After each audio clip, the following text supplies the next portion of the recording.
Hark! 'Tis the entrance to Manga Machinations. 'Tis episode 511. And this Sendite we commence our reflection upon Ooku, the Inner Chambers. I be your humble page, Dakazu. By my side stands houseboy Darfox 8. Verily, Dagazudomo. Our sovereign and shogun, Morgana Santilli. Forsooth, 'tis I. And behold, the resplendent return of Seamus 2389, the groom of the bedchamber. I was going to go with Fursuit as well. That's all I can think of on short notice. I saw that and was like, "Oh, would you fuck off?" I was like, literally first or second page. I was like, "Oh, for the love of God!" Hello, everybody. Welcome to Manga Machinations, a podcast that is essentially a book club for manga. This week, we are starting our long-awaited full retrospective on Ooku, the Inner Chambers by Fumi Yoshinaga. That will be our main segment discussion. But also, Seamus is back. Ooh, party!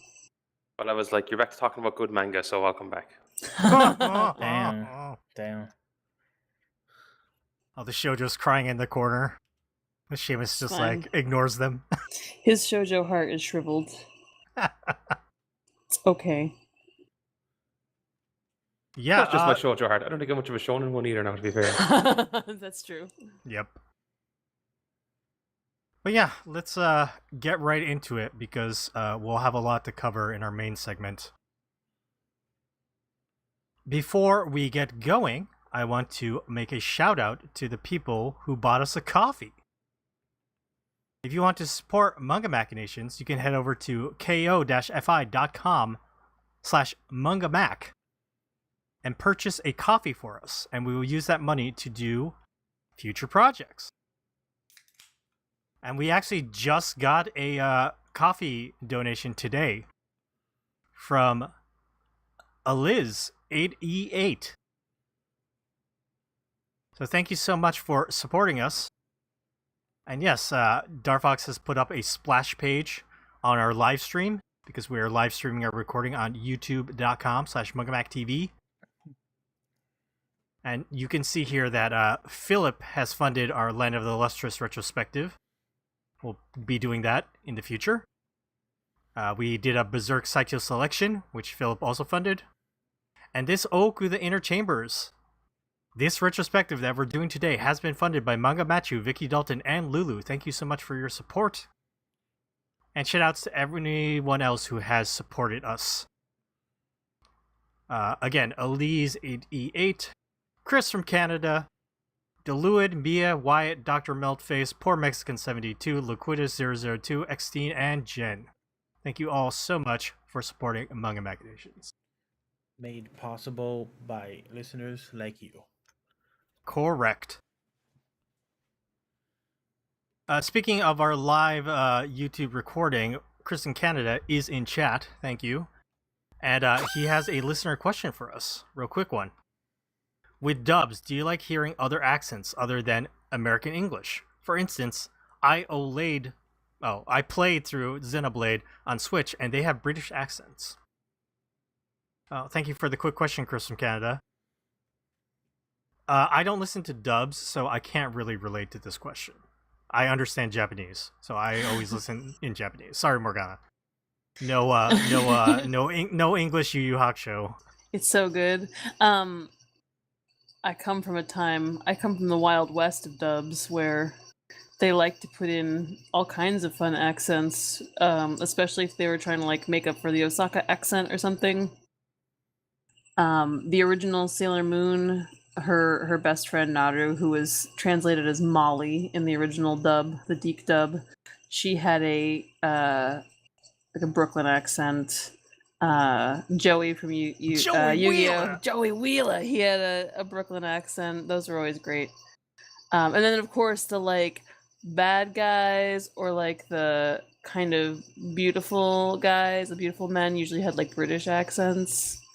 I'm thinking of Bakura, but there are others too.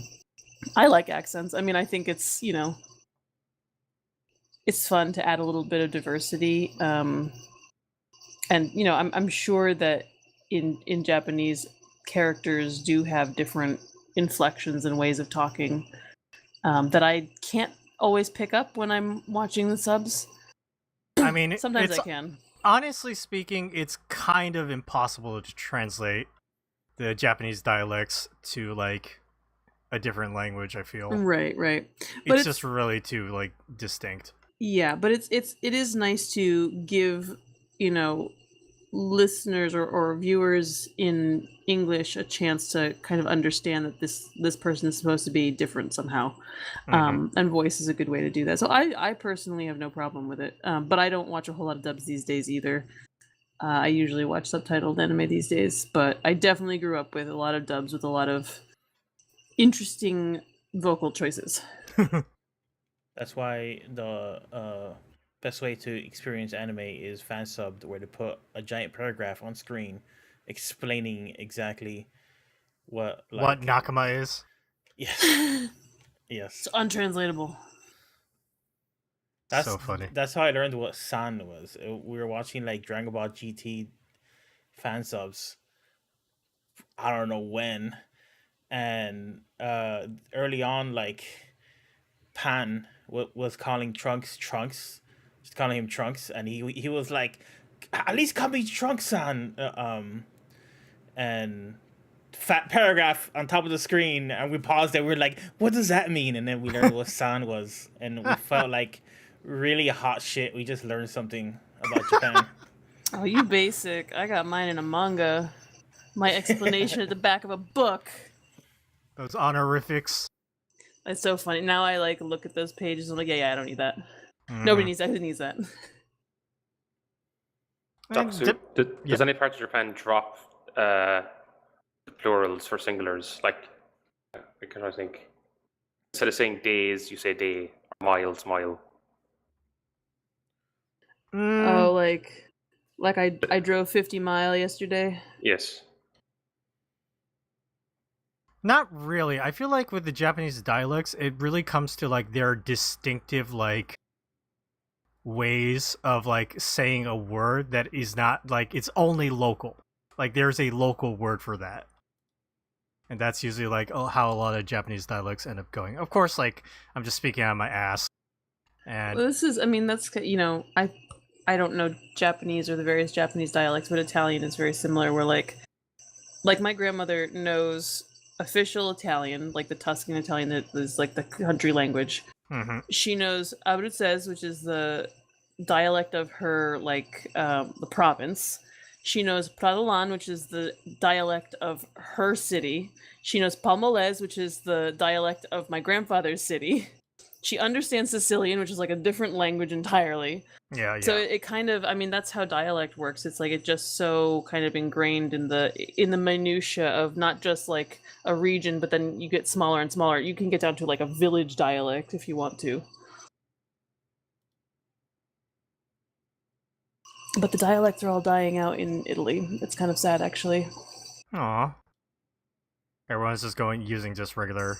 Yeah, regular Italian, and a lot of people speak English now too. I mean, not as their day-to-day language, but I think if they're putting energy into learning another language, it's usually a more versatile one than what their grandparents spoke.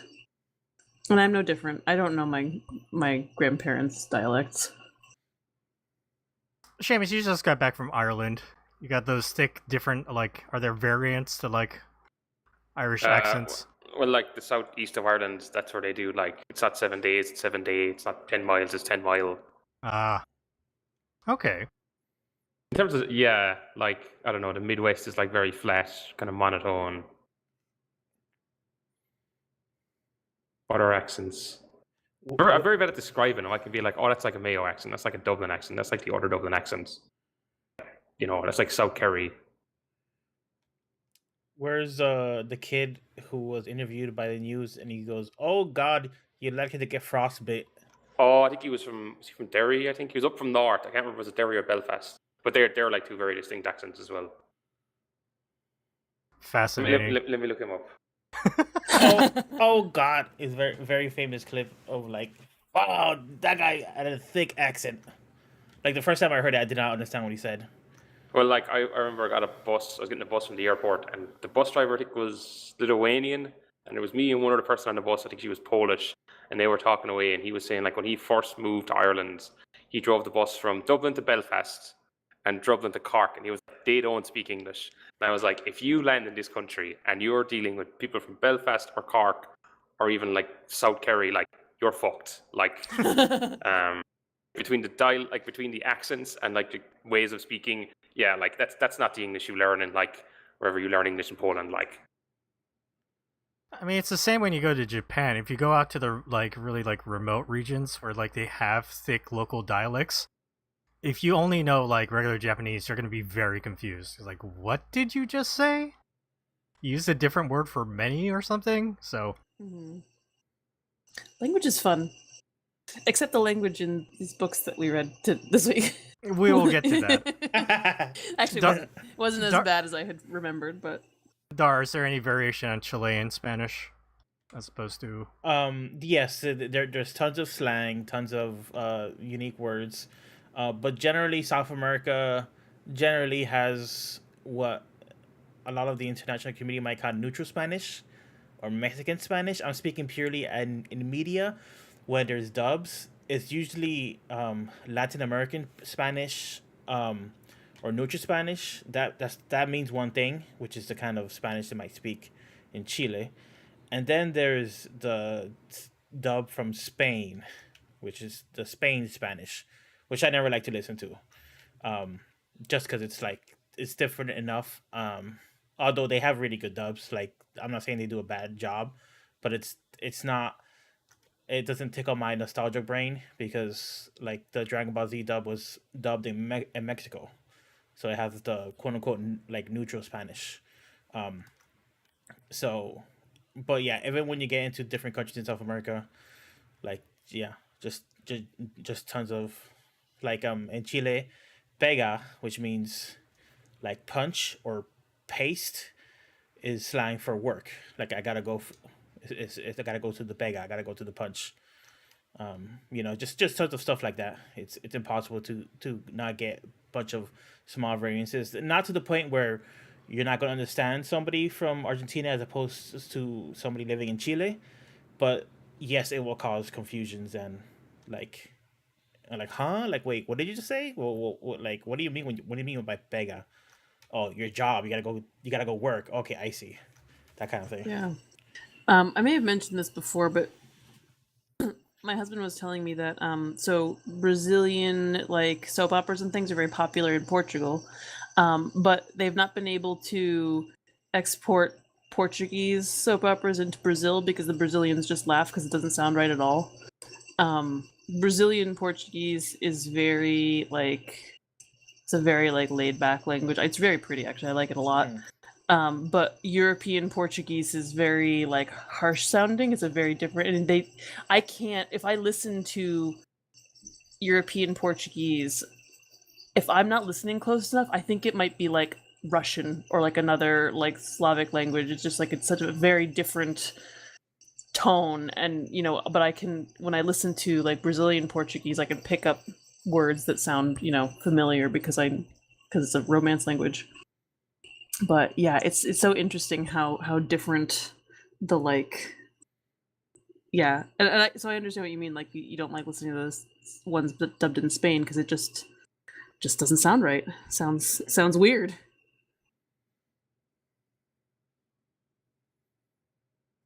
Well, okay, I think we had enough discussion about different accents. Thank you for your question, Chris.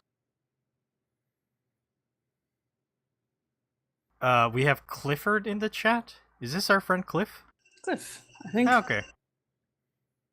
Cliff, post a 1 if you're Cliff, post a 2 if you're Cliff. Okay. But yeah, let's move along from this question and then go to some what you been reading. Seamus, you have been away for a while. Why don't we start with you? What have you been reading? the manga. I read the first volume of A Ghost in a Shell. Ooh. Oh, so you The reread OG? that? No, I never read the manga. I never read the manga before. You read What? the manga No, for the we did a podcast? podcast on that. Oh, no memory of it. Oh my god. Well, what is your fresh new impression? When did we do that? A long time ago. I would say like 5-6 years ago. It A was long time ago. before Okay, Morgana. Pre- I was me, yeah. I looked it up. May of 2017, according to Goodreads. That's a long time ago. Yeah, okay. Okay, that's like 7 years That's ago. 7 Christ, years like, come on. ago. It's funny that In a totally podcast forgot. far away. Like I already said, like I like struggle to like remember my opinion on something after 2 to 3 years. Like I don't know the amount of stuff you'd be saying. Did you read this 7 years ago? It's funny, alright. I totally forgot it. It doesn't happen too much. Usually, I just like remember I read it, but don't actually remember anything about it. Okay, well, yeah, let's talk about Shiro Masamune's classic cyberpunk manga, Ghost in the Shell. What was your fresh impression? Honestly, I liked it a lot more this time, looking at the rating I gave it on Goodreads last time. that's actually great. That never happens with you. You always like things less in the future. That's not true. There's like when I was rewatching a bunch of Johnny Toe movies, I was like, oh yeah, we're like up and Okay. great. And I fair. good stuff I like more. Not good stuff I like less. That's how it works. I was speaking about manga, so this is reflecting poorly upon manga, I suppose. I would say I think manga that I reread and liked more. You're just thinking of the stuff that like we reread in this podcast, and I just like took a fucking knife to. Yeah. Not stuff we read in this podcast, and I was like, oh yeah, Blam's still great. Yeah, Vinland Saga. Land Saga, Mm-hmm. Ooku, there you go. Okay. Jury's still out for Land of the Lustrous. We'll see. I We'll probably see. need to get back to rereading that, but from what I started rereading, I was like, yes, this manga is very good. We'll find out in the future when we do our retrospective. But yeah, let's talk about Ghost in the Shell. I kind of want to go back and know what I said like 7 years ago now. I think we all said that like the world building is really good, but also we could tell that Shiro Masamune is a person who really likes. He's got that hobbyist enthusiasm for like guns and tanks, Yeah. and he's like got a military fetish for He's a that kind of military shit. otaku. Yeah. Mm-hmm. Yeah. That is true. Who Very amongst evident. Who amongst us just doesn't want like too much detail on guns and tanks and shit? I'm good. Pass. This time we're reading it. Actually, because I only like finished reading this morning. I think I liked it. I think I just liked like just his like art and layouts and like the way he did the action scenes and all, just like way more. I don't know. Was it now? I pay more attention to that stuff compared to like 7 years ago. His action, it's all very dynamic and good, but you got this hyper realized ideas about like military tech, wet ops. All the plot and stories revolve around like a lot of different forces doing multiple scenarios, and this man also likes drawing a lot of sexy women doing like spicy shit. That's like all he does currently. So it's all there. What a guy. Yep. It's a very not for Morgana book, for sure. No, which is why I have never read it. I like the movie a whole lot. Mm-hmm. I feel like I'm good. I'm all set. I forgot how like funny it is. How like because I feel like because I don't know, I rewatched the first like Oshi movies there the last few months, and like actually the second movie he's a bit of humor, but like the major in the manga is like way more kind She's of like goofy. humorous She's and a goofy. goofball, yeah. A lot more funny faces and smirks.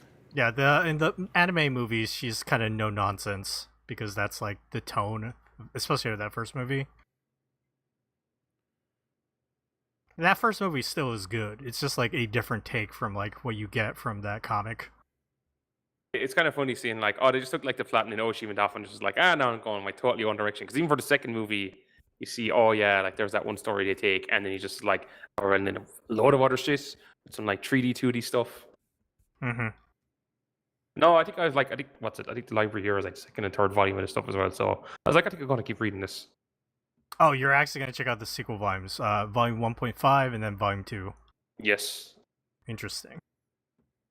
Yeah, that first volume is kind of a wrap like, up. when he started getting big into like the plot stuff, I was just like, I'll read through this. To be honest, a bit like when we read Ooku, I was like, I'm not paying too much attention to all these words. Like, I don't care that much.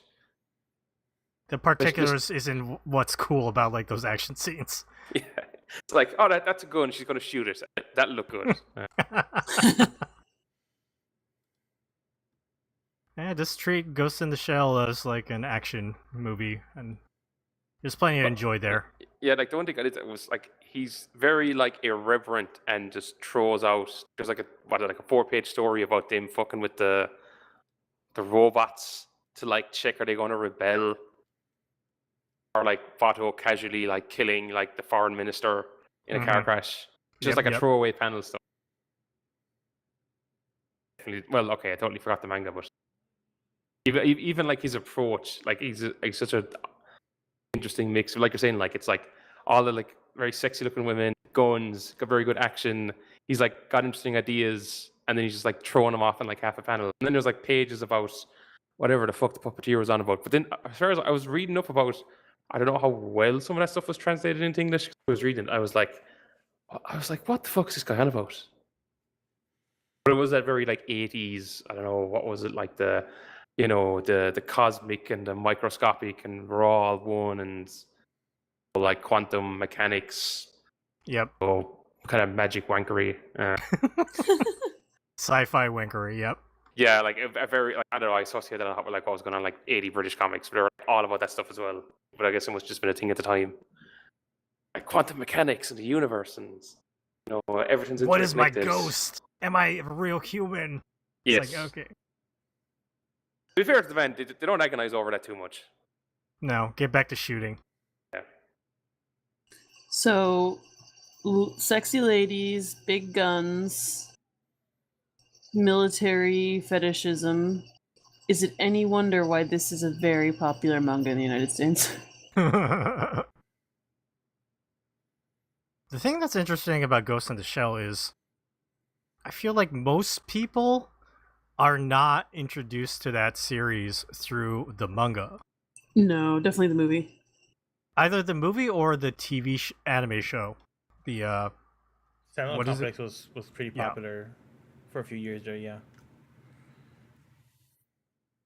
I tend to like Standalone Complex the best because making Section 9 into like a police procedural with different cases, I feel like that works best with that cast in that setting. I think he actually mentions that. Oh, yeah, because I returned the book this morning to the library. But there's a bit at the end, the version I read is like a 2017 reissue, and he actually talks about how like this was his take on it.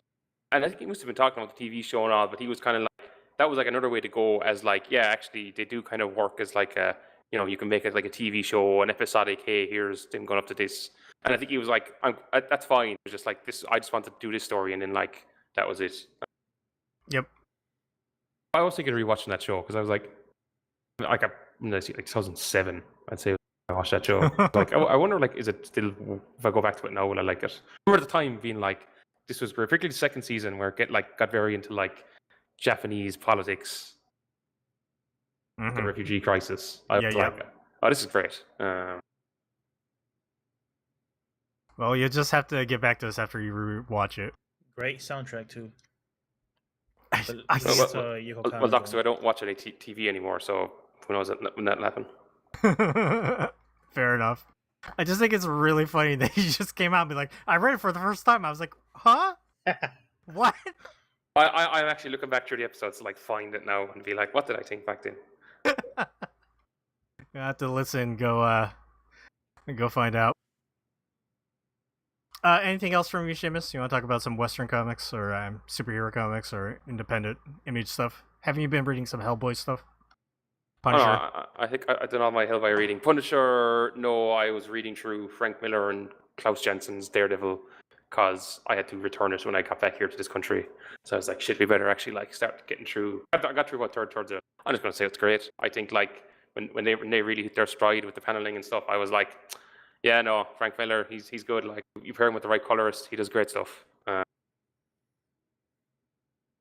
think I have his Batman book he did with Lynn Varley. I think I was like Sin City as well. I was just like, oh yeah, Frank Miller. I should like go back and reread his stuff before he went, I don't know, up to, what was it, Unholy Terror / Spartacus. Maybe at that stage I'm like, I think I'm good at before after that. We'll do Sin City and Batman and the stuff of his I haven't read, like his Marvel stuff like Daredevil. Oh boy. Okay. The Daredevil stuff, I would say the Daredevil stuff is great. You can kind of see where he like takes some of this stuff and puts it into like Dark Knight Strikes Again, like the paneling, where he uses like TV. Would you say like a TV panel? Is that what you call the? Yeah, like a TV screen as a panel. Yes. Like he's doing that stuff. The talking heads. I think that's what they're called. Yeah. Yep. Or even just, I don't know, I think a lot of his layouts of paneling is just like great to look at. It's funny, I was like, because I was reading about like he was one of the early people who got influenced by manga, and at a certain point he gets mad into doing like the one vertical panel on the side of the page, and I was like, okay, at this stage he's reading manga, like, because I think that is meant to be something that like they took from like reading manga at the time. I remember reading in a like nonfiction book about manga that Frank Miller was very, very positive on manga. I think I remember reading a quote about Lone Wolf and Cub, and he was just saying that the brilliant thing about manga is that even if you can't read Japanese, because there's the way the paneling works and the way the page moves, you can really kind of understand what's happening, even if you don't read it, the language. Yeah, he was very high on manga.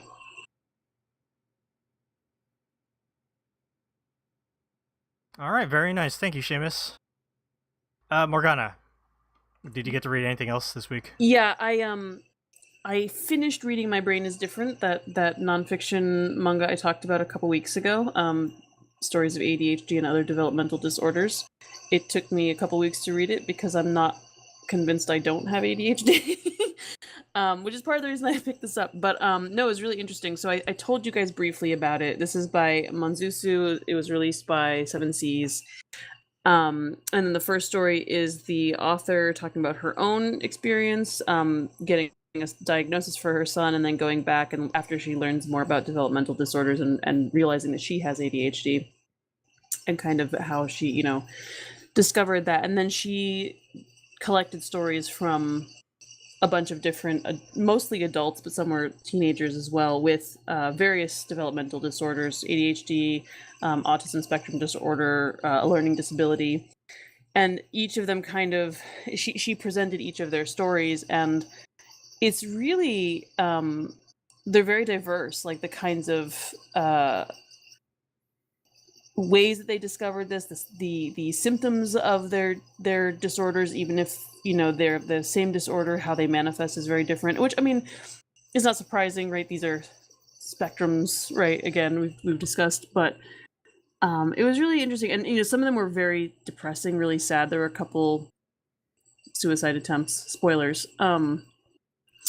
but the nice thing about all of them is they kind of left off on a like, okay, but I know what's wrong with me now, and I have like, I'm feeling like I can handle it. I've got a plan. I've got a way to deal with this issue in my life. So it was really interesting. Dakazu, I think you'd really like it. We may consider reading it at some point. It's just the one volume. I would read more of this. I'd be very interested. But so yeah, I got to finish that. That's what I read this week.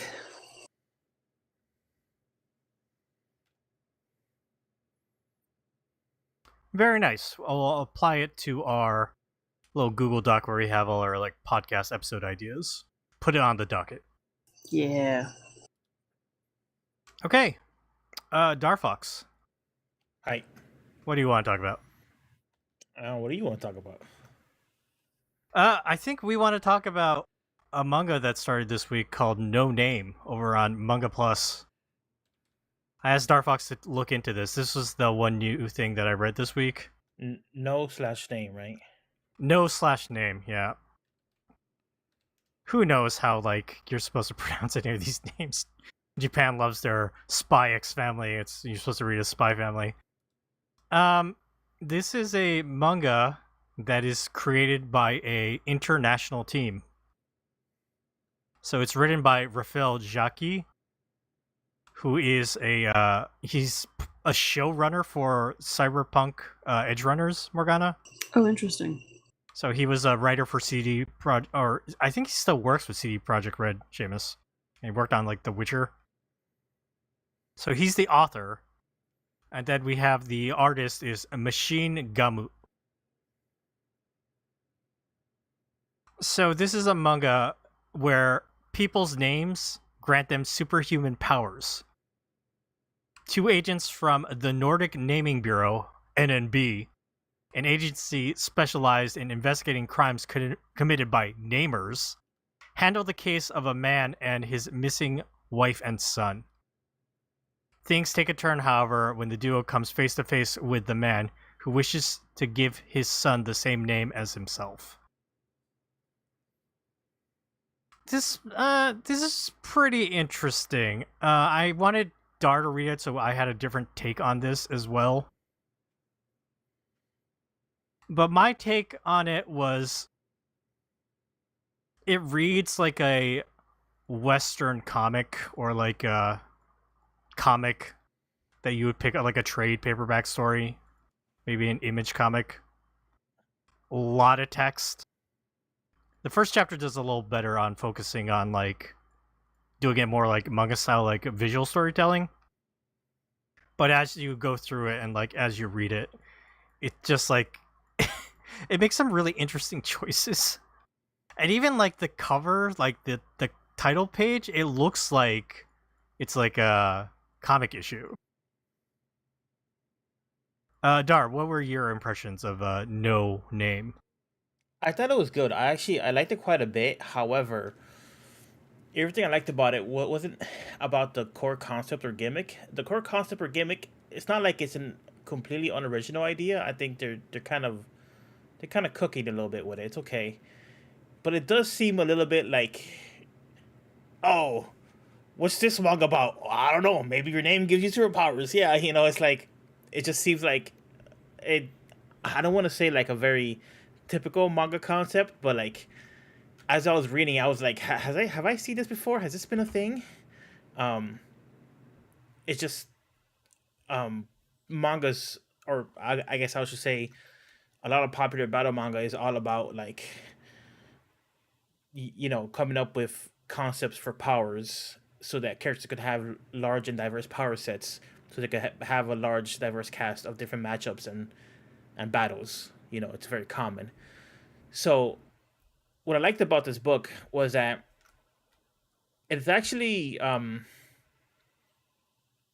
it's a very imperfect world and very imperfect characters from the get-go. And you could make the argument that My Hero Academia is also an imperfect world, and the story does talk about it, but it kind of gets a minute to get there. A lot of My Hero Academia is all about like, Deku, you're a hero because your body starts moving before you start thinking, because you want to save people. That's why you're a hero. You have the right to be a hero. Isn't that like a great emotional catharsis for this young boy who wants to be a hero, who's born quirkless, right? That's everything. That's like the whole introduction to My Hero Academia. That's what people like identified with it. This book is all about like, oh, this guy who has the power to literally command you to do stuff. He could literally like override your thought process. He's super powerful, but don't worry, the system will work, and the system will actually take him down for his misuse of powers. Turns out not. Turns out he's very much untouchable because the system is corrupt. And even in the moments where it could take him down, he just uses his powers to override it. And the main characters are a mix of dumb and naive, I would call them. like it's two characters that I have on screen right now. One of them is a guy, and he has powers to summon these wolves, and the other one is a woman who's like basically a part bear, and she could transform into a bear, like a big giant bear. She's like the heavy, right? If they need to get into like a fight, she transforms into a bear, and she just like starts fucking throwing body around, right? Cool characters, but the guy is very like serious, and for some reason thinks that like he just has this blind confidence in the system, and it blows up in his face in the opening story.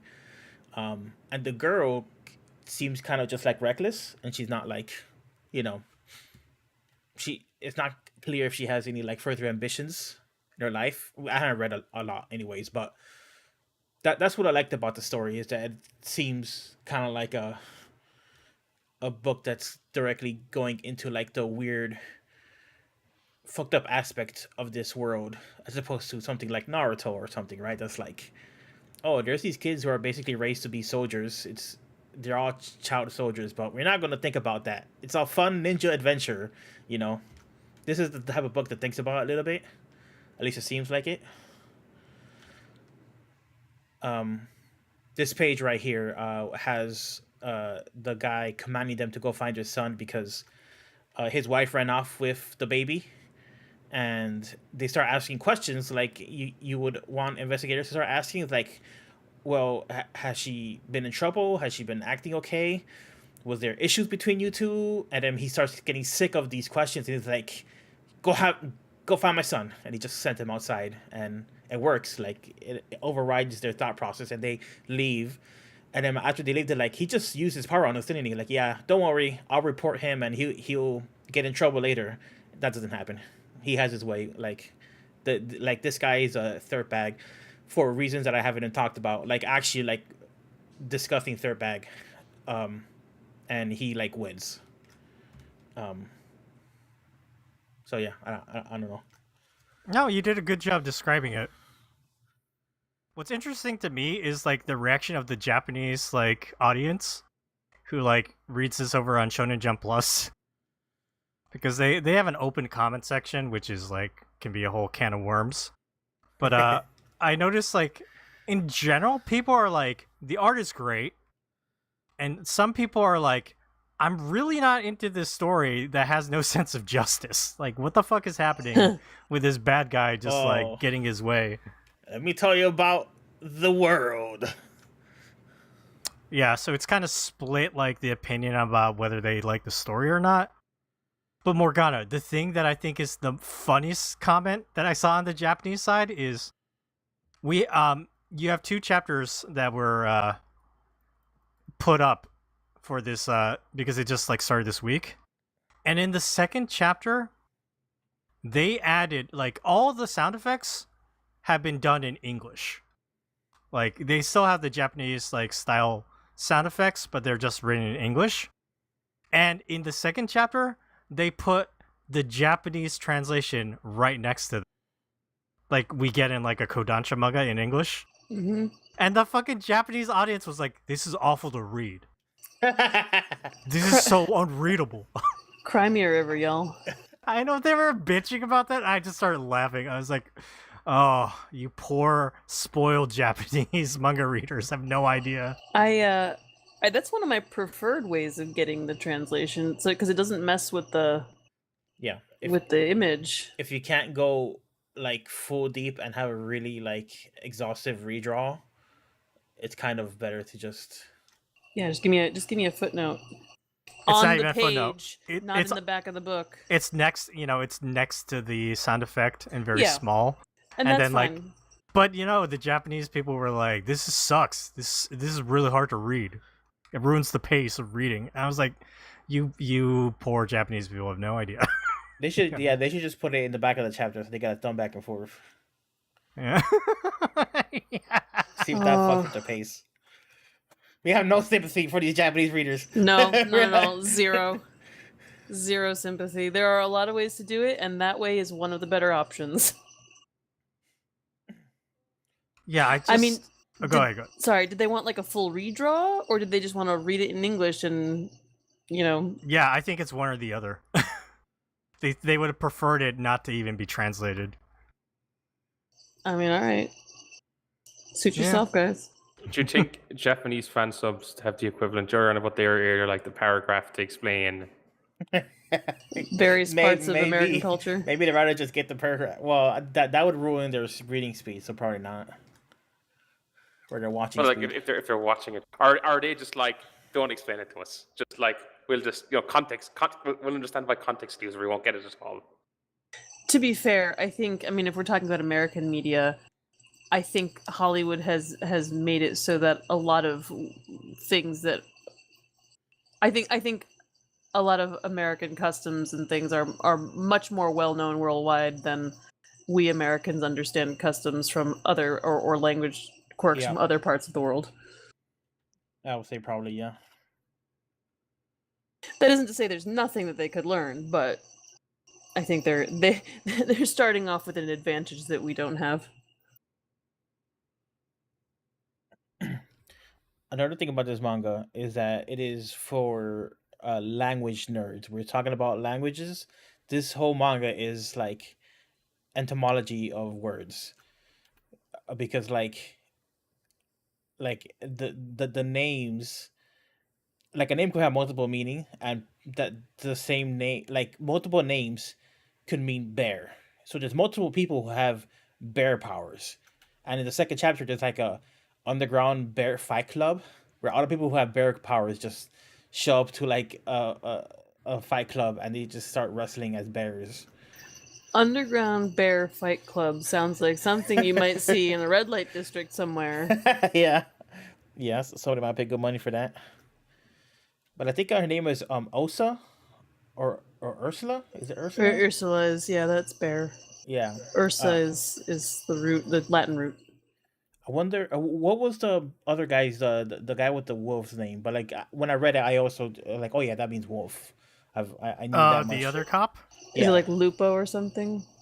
Yes, maybe. I don't want to thumb through the manga because I have it on screen. I'll thumb through it. Hold on. You keep talking.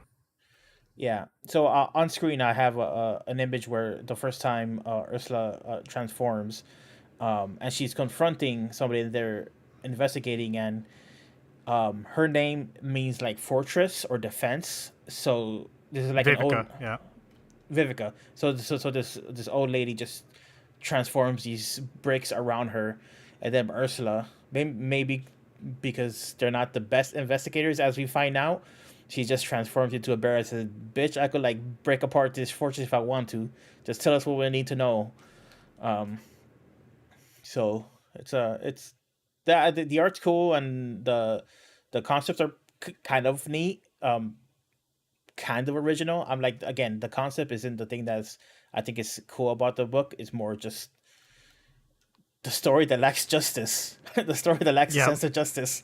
That's like, oh, this is interesting. It's like the wolf cop is named Ralph, and let me tell you, Morgana, the reason that they get this, like, they get a woman killed at the beginning in this first chapter, and it's totally the cop's fault. Yes, it's always the cop's fault. I mean, in real life too, it's fine. Yeah. And it is a semi-complicated situation because she had essentially a power that makes her Hulk out. So she was going to kill them. But the reason why she hulked out is because they weren't being careful. And she was She literally says, "Don't come any closer," and she's holding a gun on him. And then he steps forward. I'm like, why did you do that? Yeah, like... He instigated. And this is a woman who was trying to run from a very powerful man who has done terrible things to her, and these cops are literally threatening to drag her and her kid back to this man. So like, you know, it's not like a feel good story. It's like, oh, like these are the main characters and they don't seem like bad guys. They're definitely doing bad things. They're definitely they're part of a bad system. So, and is this? I'm kind of thinking here. Is this like meant to be a shonen? That's what everyone's saying, Seamus. Is they were like, why did this published here on Shonen Jump? It's because it seems more like it's like in the Japanese context, like a seinen approach to this kind of story, where like it is more adults and less. I wouldn't say maybe not less escapist, but a different type of escapism, maybe. Here it's like, nah, lads, these like, come on, like, you know, get reality here. Like, no, we want to read our we want to read our stories for 12-year-olds. Please don't make us confront the world. That's pretty much it. And like a lot of comments are saying our heroes are unlikable. Our protagonists are unlikable. The fact that referring to them as heroes is straight away being like, okay, we're dealing with like infantiles here. I mean, pretty much. They've been trained to think that way by the magazine. But Are you saying they can't read something else now? I'm saying. But why are they going to shonenjumpplus.com to read that? That is true. That's the issue here, and yeah, I'll be interested to see like how this continues and how this lasts. I don't know. I personally feel like it's there should be space in like shonen books to have a little bit of, you know, more ambiguity and kind of like some unhappy feelings as you're reading something. Like this isn't feel good. This isn't cathartic or fun like My Hero Academia. I don't know if this is the book to like change that trend. Because I mean, at a certain point, wasn't like what am I thinking of? Wasn't Fist of North Star, wasn't that like the first really violent book in Shonen Jump? Before that, they weren't that violent. I feel like there was violence, but I'm sure like the level of violence was stepped up, and they stepped it up because it was popular, and then Yeah. everybody started going super like violent So because that's what kids wanted to read. so like trends, the magazine could change and could, you know, it could evolve and trends could happen. But I guess you said popular, and that's the key word. If like most people just completely reject this kind of story, then they're going to go back to try your best, boy. Hey, Fire Punch was on Shonen Jump Plus. So was now Chainsaw Man's over there. You know, Hell's Paradise Juokudoku was over here. You can do more mature stuff with like more violence, but I feel like a really bad thing about this genre in general is you need to have a protagonist that people feel sympathetic towards at least, or care for at least. And in these two chapters, I haven't been presented with characters that I feel bad for. I'm mostly like, these cops suck. They're stupid. Most when realistic the story Ralph ever. guy, when she was like, "Don't come any closer," and he literally takes a step and then instigates bad things happening, I was like, "What the hell?" Well, he also like called the baby by the name, because the mother was running because she didn't want the baby to inherit the name and the baby to become a monster like his father. Yeah. Mm-hmm. So she hadn't named him yet, and she was being very careful, planning to make sure that the right name, because they explained that like for some reason once a baby recognizes that they're a person by looking at themselves in the mirror, and they have like some sort of sense of some sort of, you know, brain epiphany that like, okay, I'm a being, this is me, that's when the name sticks. So she was like trying to be very careful about like what name is going to stick with the baby, and he called the baby by like the dad's name, which is like just set her It seems off. out of character for someone who's supposed to be a sympathetic, you know, beat cop character, detective. No, because that is the perfect beat in a shonen book for the system and the world to not understand the wife, and then the shonen protagonist comes in and is like, I understand exactly what you need. You know, we're in this together. And then she cries because she finally found an ally. You know, that is the moment that the comment section wanted, that this book did not give them. Yep, You know what I'm saying? I get you. The art's really good. I will say the art's really good. I want to read more. Take that, Oh, interesting. Okay. Japanese comment section. I'll keep tabs on the Japanese comment section. We'll see what happens. My But yeah, cat's yowling. that's all I read. So, Darfox, if you have anything else. Yes, I have something I want to talk about briefly. It's not manga. But I started watching Beware the Batman, which is the cartoon on Amazon. It's Amazon Video show. And this is like a Bruce Timm cartoon. Bruce Timm is like one of the people in charge with Batman the Animated Series and the general Batman animated universe that ran through like all the 90s and a lot of 2000s. And it's kind of just like a modern remake of Batman the Animated Series in a lot of ways, in mostly good ways. It feels like they're getting a similar aesthetic in the sense that like it looks like it takes place in the 1940s, or maybe not the 1940s, but like an older time with like, yeah, old time gangsters, kind of like that aesthetic of Batman the Animated Series. But but things are slightly different and more modernized. And I don't know if this is Bruce Timm trying to rehabilitate his image, but he's done a couple of really smart choices. I've only seen the first couple of episodes, but I've seen some commentary online, and the commentary seems pretty accurate from my viewing of the 2 episodes. First of all, he's gotten away from the women body type that he loves, which is like the Coke bottle bombshell model of like the curvy, um, super thin waist, kind of like big hips and like perky boobs, kind of like aesthetic. If you just think of like Harley Quinn's original costume, and that's kind of like the body type that like almost every single woman character in his cartoons had. It's There's a lot more diversity now, and I don't know if that's him because he's a lot more savvier now, and he listens to the complaints, or if it's just because in modern day you're gonna be working with a lot more different people and a different sensibilities. But amongst the men and the women, there's a bunch more body type. There's bigger people. There's shorter people, kind of wider people, thinner, tall people.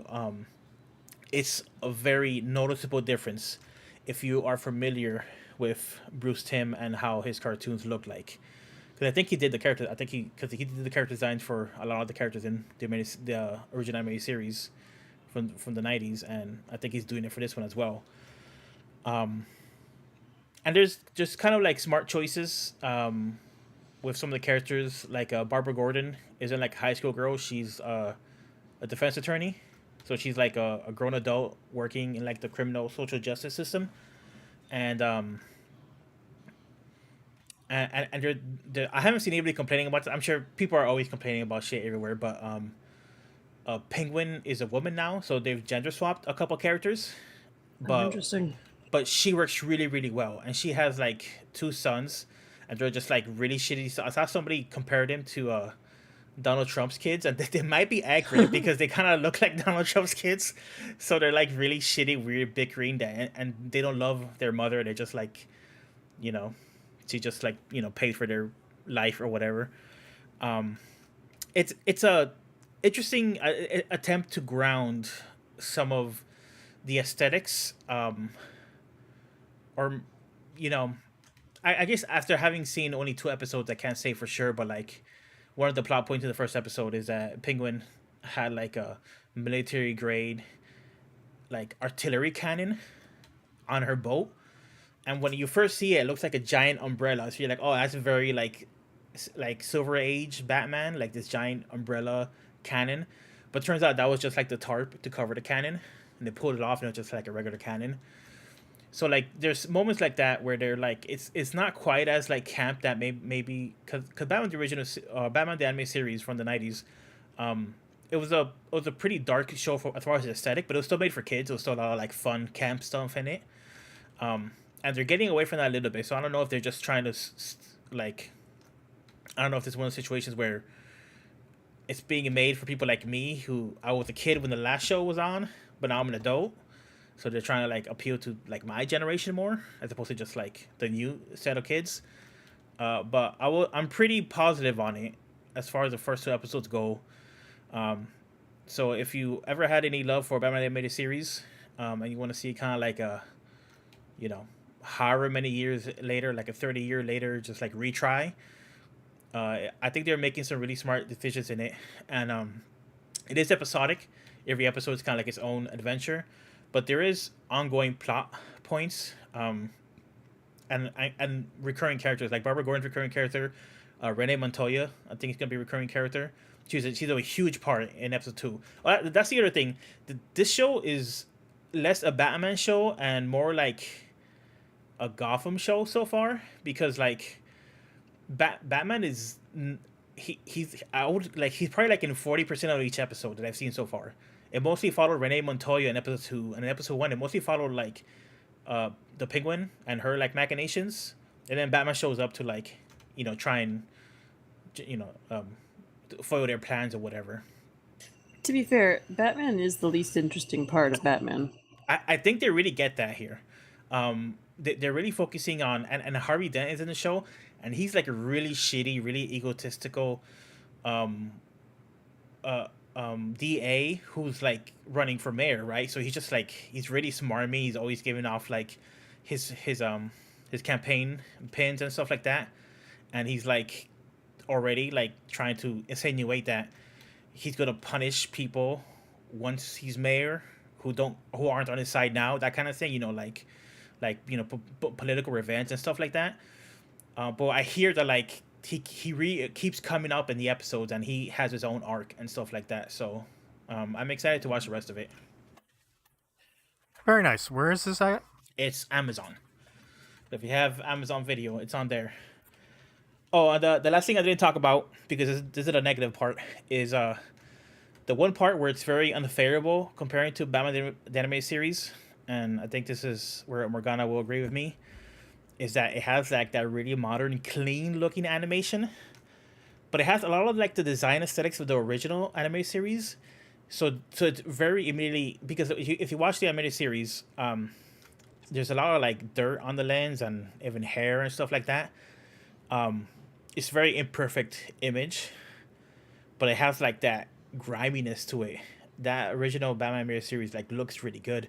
Even today, even the episodes that are like kind of like poorly animated, they have like that old like film anime feel to it. And I 100% admit that I'm a nostalgic old head, rose colored glasses tinted motherfucker about this stuff. But it just, I just wish this show didn't look like so clean, and the CG when the UCG looks kind of bad. So it's a good looking show overall.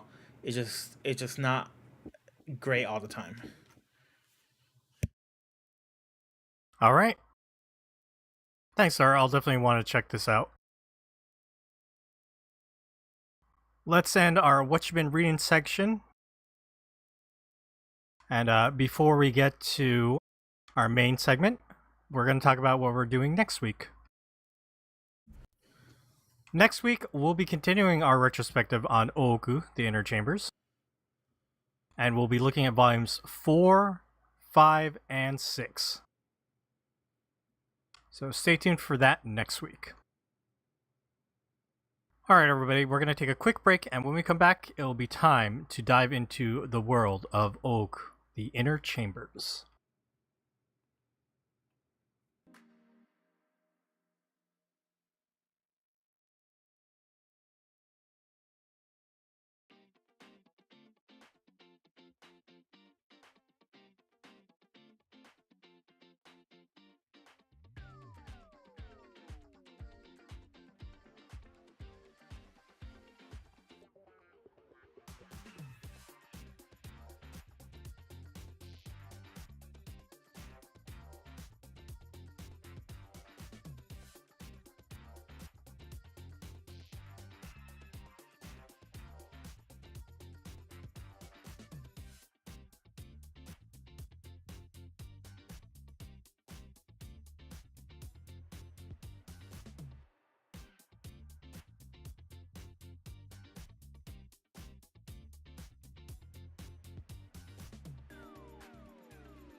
Okay, everybody, we are back.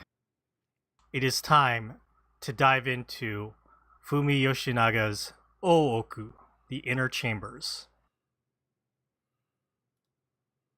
This is a manga series that we have mentioned many times here on Manga Machinations. We've covered it for Triple Dip episodes. Many of us have talked about reading through this series, Seamus and I particularly. And yeah, we have been funded by our lovely coffee members, coffee supporters. And now we are going to be reading through all 19 volumes of this series. But to start, let me give some information about this manga. So as I said, this is by Fumi Yoshinaga. She's probably most well known in the West for What Did You Eat Yesterday? But she started this manga in 2005. Published in Japan by Hakusensha. Ran in Melody Magazine and Young Animal Magazine. It's licensed in English from Viz.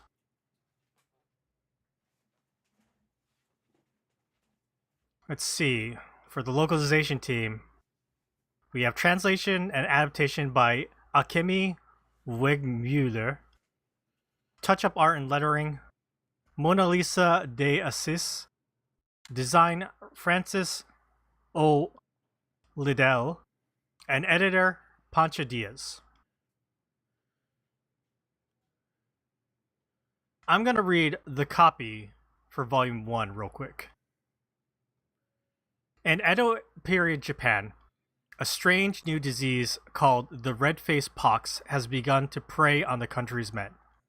Within 80 years of the first outbreak, the male population has fallen by 75%. Women have taken all the roles traditionally granted to men, even that of the shogun. The men, precious providers of life, are carefully protected, and the most beautiful of the men are sent to serve in the shogun's inner chamber. So yes, what we have here is a alternate history story of Edo era Japan. As the copy explains, a pandemic wipes out the male population, and so this story here follows the Tokugawa shogunate and its different shoguns through the eras, but they have all been what's the term here? Gender swapped? Is that it? Yeah, basically. That's a term, yeah. Yeah, they gender swapped the role, the shogun from a male to female, and a lot of the characters are gender swapped. And for the Edo shogunate, they had something called the inner chambers, or the Ooku, which was the shogun's personal harem, where the shogun could pick different concubines, and it was established so they could produce an heir to the shogunate. And in Volume 1, after showing the first outbreak of the red-faced pox, it cuts to the sixth shogun, Ieyasu, and then the story jumps a little bit as well. We follow a young man named what was it, Mizuno? Mm-hmm. Okay, you're gonna have to forgive me about the names of the series because there's a million different characters. And so many of them have multiple names. Yep. But a young man who is from a Hatamoto samurai family decides to enter the Ooku because he is handsome and he wants to make money for his poor family. Even saying goodbye to his childhood love. And you get to follow him in Volume 1 as he enters the Ooku, sees kind of like what type of place it is and the politics that happen inside. And as he enters the 7th shogun, Ietsugu dies at the age of 6. This is based on the real Tokugawa Ietsugu, who also passed away at the age of 6. So Fumi Yoshinaga is taking a lot of aspects of actual Japanese history and kind of reflecting it on these gender swapped these versions of them. And so the 8th shogun, Yoshimune, comes in, and you get to see things play out with Mizuno and this new shogun. And volume 1 ends with this shogun Yoshimune.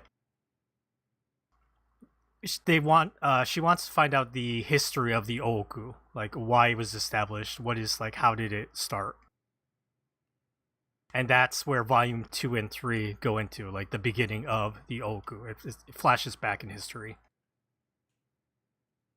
So that's a real general basis for this manga. We'll get into more specifics as we have a discussion about like these 3 volumes. I just kind of want to establish that.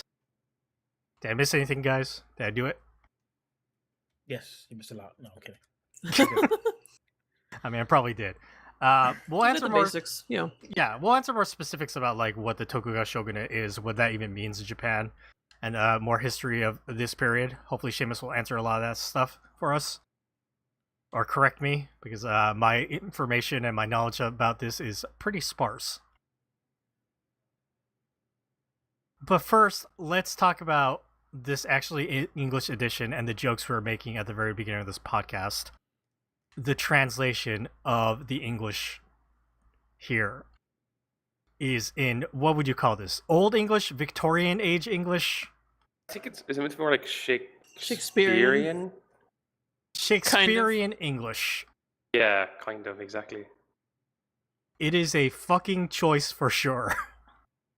Especially, I felt like while we got through volume 2 and 3, they start to ease up a little. Mm-hmm. And it was like way easier to read. But volume 1, holy shit. Verily, forsooth. Like all over volume 1. Yeah, what do we feel about that? This choice of translation? Distracting. Yes. Yes. I kind of like it. It definitely makes it hard to read sometimes. I was saying that I liked accents in dubs, and that's true. And a little bit of this would be fine, like a forsooth here or there, perhaps. But it does bog down the text a bit. But I think Dakazu's right. I think it eases up because I remember I feel like it was faster. Reading volumes 2 and 3 was much faster for me than the first one. And I've read this before. Yeah. I've read the first 2 volumes before. I've read the entire series. Seamus has read the entire series. Morgana, you've read like 2 or 3 volumes? The first 2, and I think I realized why I stopped. It's not because I didn't like it, because I always intended to read more. But the first volume's kind of nice, right? It sets up the story, it's very intriguing, and then the second volume is, oh yeah, rape and cat murder. Just that's the name of the volume. It's just the rape and cat murder volume. Yeah. So I think things get dark in volume 3. Yeah, I didn't feel very inspired to get to the next piece if it was going to be like that. Mm-hmm. But I do enjoy it, so. Yeah, I remember in volume 1, Mizuno he's doing kendo at the dojo, and they called it fencing, and I was immediately taken aback. It's like, I know what you're trying to say, but fencing? The mix of Shakespearean English with like the Japanese words like thrown in here and there is really hard to read. I remember, Seamus, when we used to talk about this way back in the day, you were bitching so much about like this translation choice. Yeah, like I was thinking about this earlier. I'm actually trying to see is there like an interview or something from way back in the day to be like, why did they do this? Because I was like, you could, to my mind, you could do it in a way where you want to try making it sound modern, but like you kind of do that by just avoiding like modern words. They're not saying like get lit. Exactly, like. Oh, it's not Blue Giant. Yep. The other side of the spectrum. Like here, yeah, it's just like fursuit, and because it's also very like funny when they're talking about you can't really like translate to dialect because it's like yeah, but did they actually sound like they were like if you were if like you translated people speaking Japanese at this time into English, would you be like, oh yeah, they sound like they're in Shakespeare's England, or would it be like no, they just sound like different because that sort of it doesn't really make. I'm always just like what like is it just like oh they're like oh we're just going to fit it to the time period in English. It's like yeah, but who cares like. Yeah. I feel like it distracts from the reading experience. I feel like we all agree, except for Darvox for some reason. Can I tell you something? What? I didn't finish volume 3. Uh-oh. I was busy. I also procrastinated all week, so I had to read 3 volumes today. But I was really busy today. That's my excuse, so I'm sticking to it. But yeah, I mean it's just different. That's why I liked it, and it's definitely makes it hard to read sometimes because this is one of those mangas. There's a lot to read. I have on screen a very typical 2-page spread. Yep. This is not like whoa, this part got congested. This is just what this manga looks like. Sometimes it's less, sometimes it's more, but it's just it's just very plot heavy, and it's also history heavy and just like character heavy. It's this is what this manga is about. So It's a lot of people talking about stuff. yeah. Yes. So you take this what's on screen right now, which is if you're listening to the podcast version, I just have 2 pages up of many panels and many word bubbles, and there's a lot of words. You take this and you add like the old English to it or whatever you want to call it, and it's an extra bit of like knife twisty of like oh this isn't a very flowing reading experience like manga a lot of times is. This is definitely a like I gotta hunker down and read this kind of thing. You know, Dar, you're right, but I still like it. I think Fumi Yoshinaga did a great job putting in the exposition and like story and history as it needed to be. But, you know, her talent for drawing beautiful men is like so well done here. This is like her perfect medium. She even made the like tonsured guys look. I don't know. I don't love the look. The top knot is a look, Yeah. and she makes it sexy. I don't and know how she does it. That's like a feat unto itself. It's not my favorite hairstyle, but Look at that middle panel on the left side. Okay, I'm waiting for the stream to catch up, so hold on. Nay, I want black kind of face right there. Yes. Look at that with the shadowing. That nice hook nose, the small smile. the eyes. The eyes. It's all in the eyes, guys. The eyes. Yeah, she definitely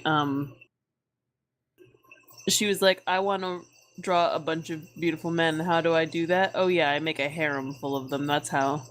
Mm-hmm. But make it classy.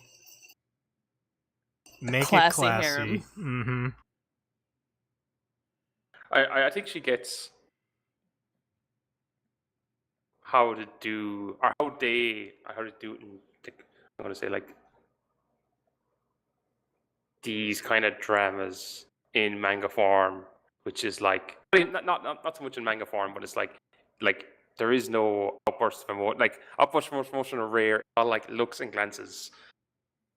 So like you have to be really on the button with like certain person looks a certain way, and like you instantly know okay what they're thinking here. Like they're not going to say it. She's a master of expressions. Yeah, that's a very good point. Because it's like I don't know. Because I'm like watching like Chinese movies that are set in these time periods, and it's like not these same time periods, but same kind of settings, and it's that same thing of like you know you have to be like reserved at all times because that's what's expected in this society in these time periods, and so like the skill of the actors and the directors is like conveying a lot with like very little. 'Cause otherwise, it doesn't really work in the time period it's set in. Like, can't do public big emotion because they don't do public big emotion back then because that's like seen as like a terribly shameful thing to do. Then you can go mad in private, like just cut the shit out of a room at night. Oh yeah. Right? I guess that's one thing I gotta say about this. I'm not watching this stuff and I'm like reading like Tale of Ginja, which is like an old Japanese novel, sorry. And I'm just like, I Yes. love this shit. I love this, like, you gotta be like, oh, like, nice and constrained. Internally, you're just like, I wanna fucking kill people. I wanna fucking kill myself. I wanna do the most mad shit imaginable. There's like a movie, I think hopefully comes out in English this year by Takeshi Kitano, that's like based on Oba Nobunaga, where it's like this kind of stuff. But he's also like, because Nobunaga was like famously, I don't know, bisexual anyway. But it's just like he is just tearing strips out of this exact kind of shit. I'm like so happy. I don't know, looking forward to seeing it. I love it, and I'm also like, this is like fucking terrible.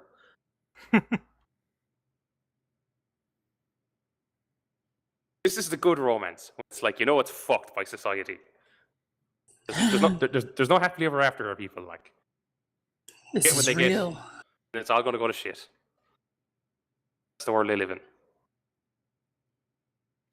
I like the choice that she made to make the first volume more or less a happy ending for like the character we follow before diving into like Yeah, the beginning of the Ooku, because it's a bait and switch. yeah, Mhm. it's like, yeah, Mizuno enters the Ooku and it's kind of like a very cutthroat place with people, you know,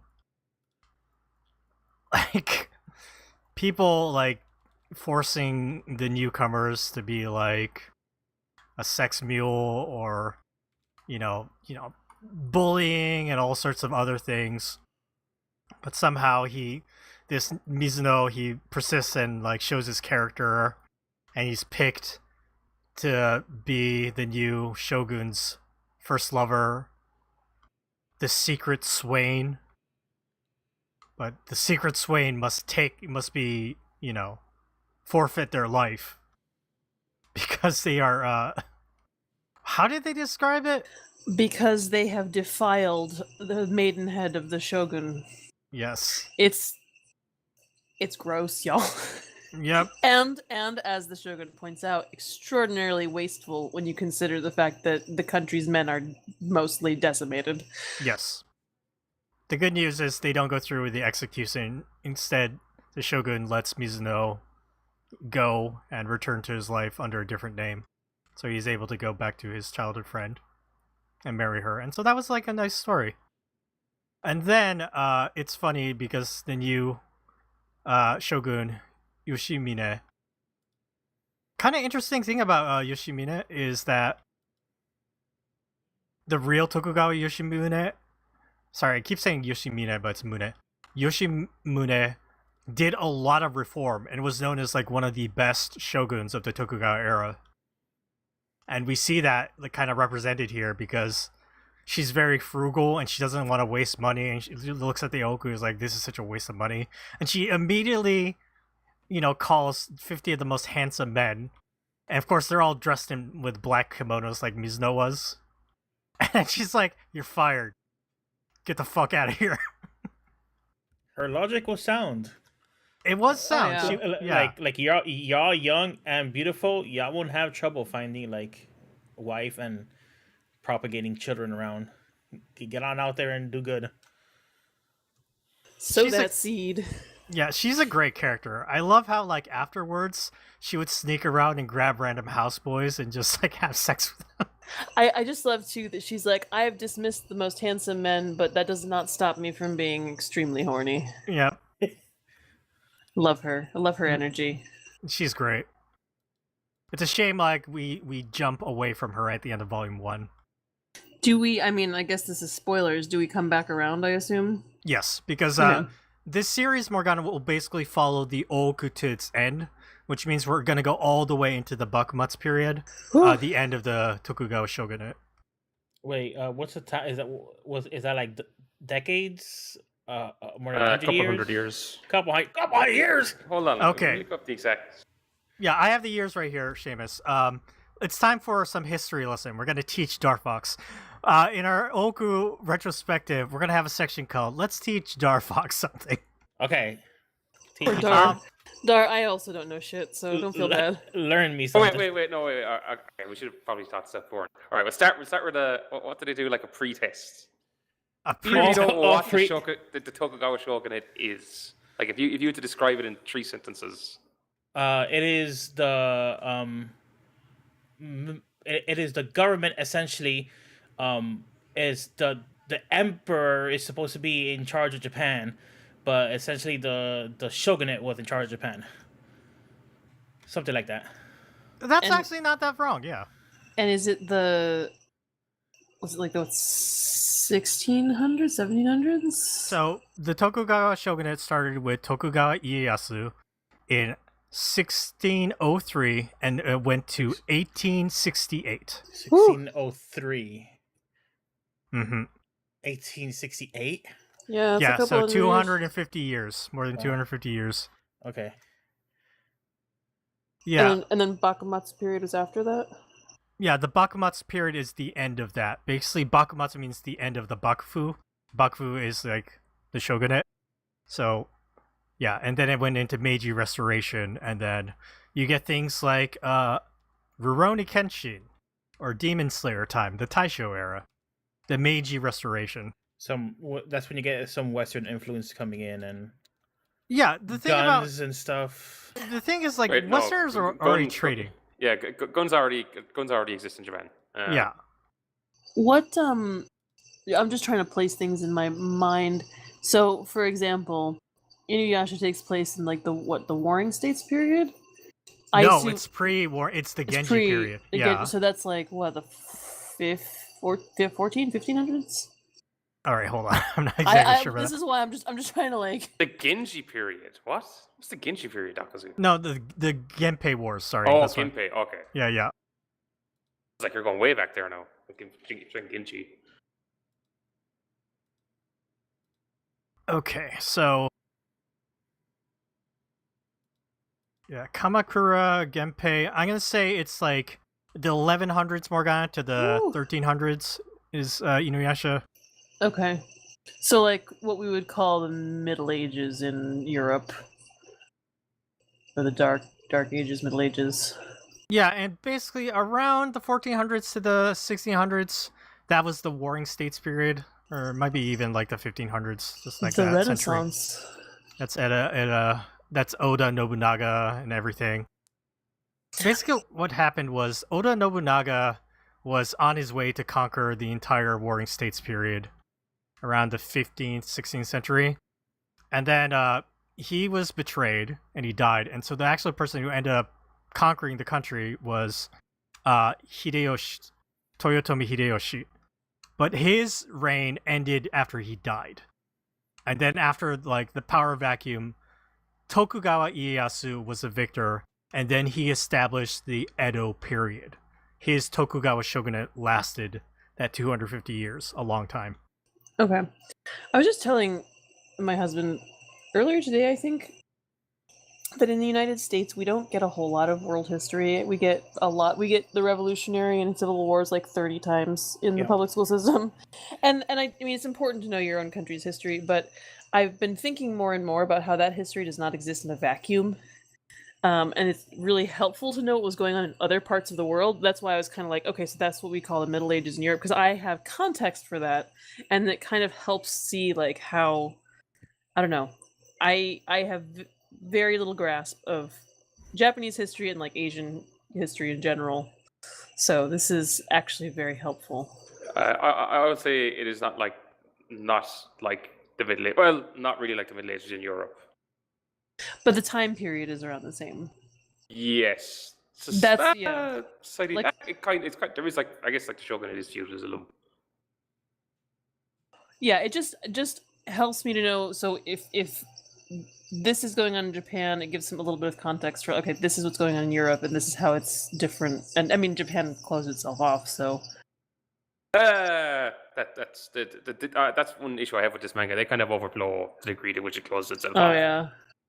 They oversell it, you mean?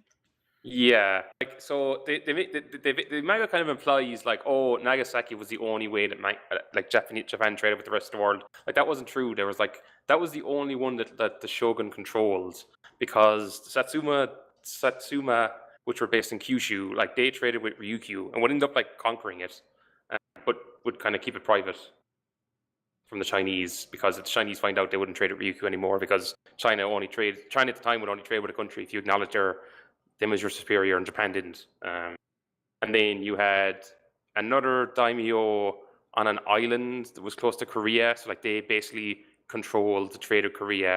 And then there was another daimyo way up north who controlled the trade with like Hokkaido and the Ainu. So like even though like, and the shogun couldn't stop them, like they were basically just kept trading away themselves. They just kind of controlled like Nagasaki. That was the only one they had any like direct control over. Is Nagasaki Dejima? Yes.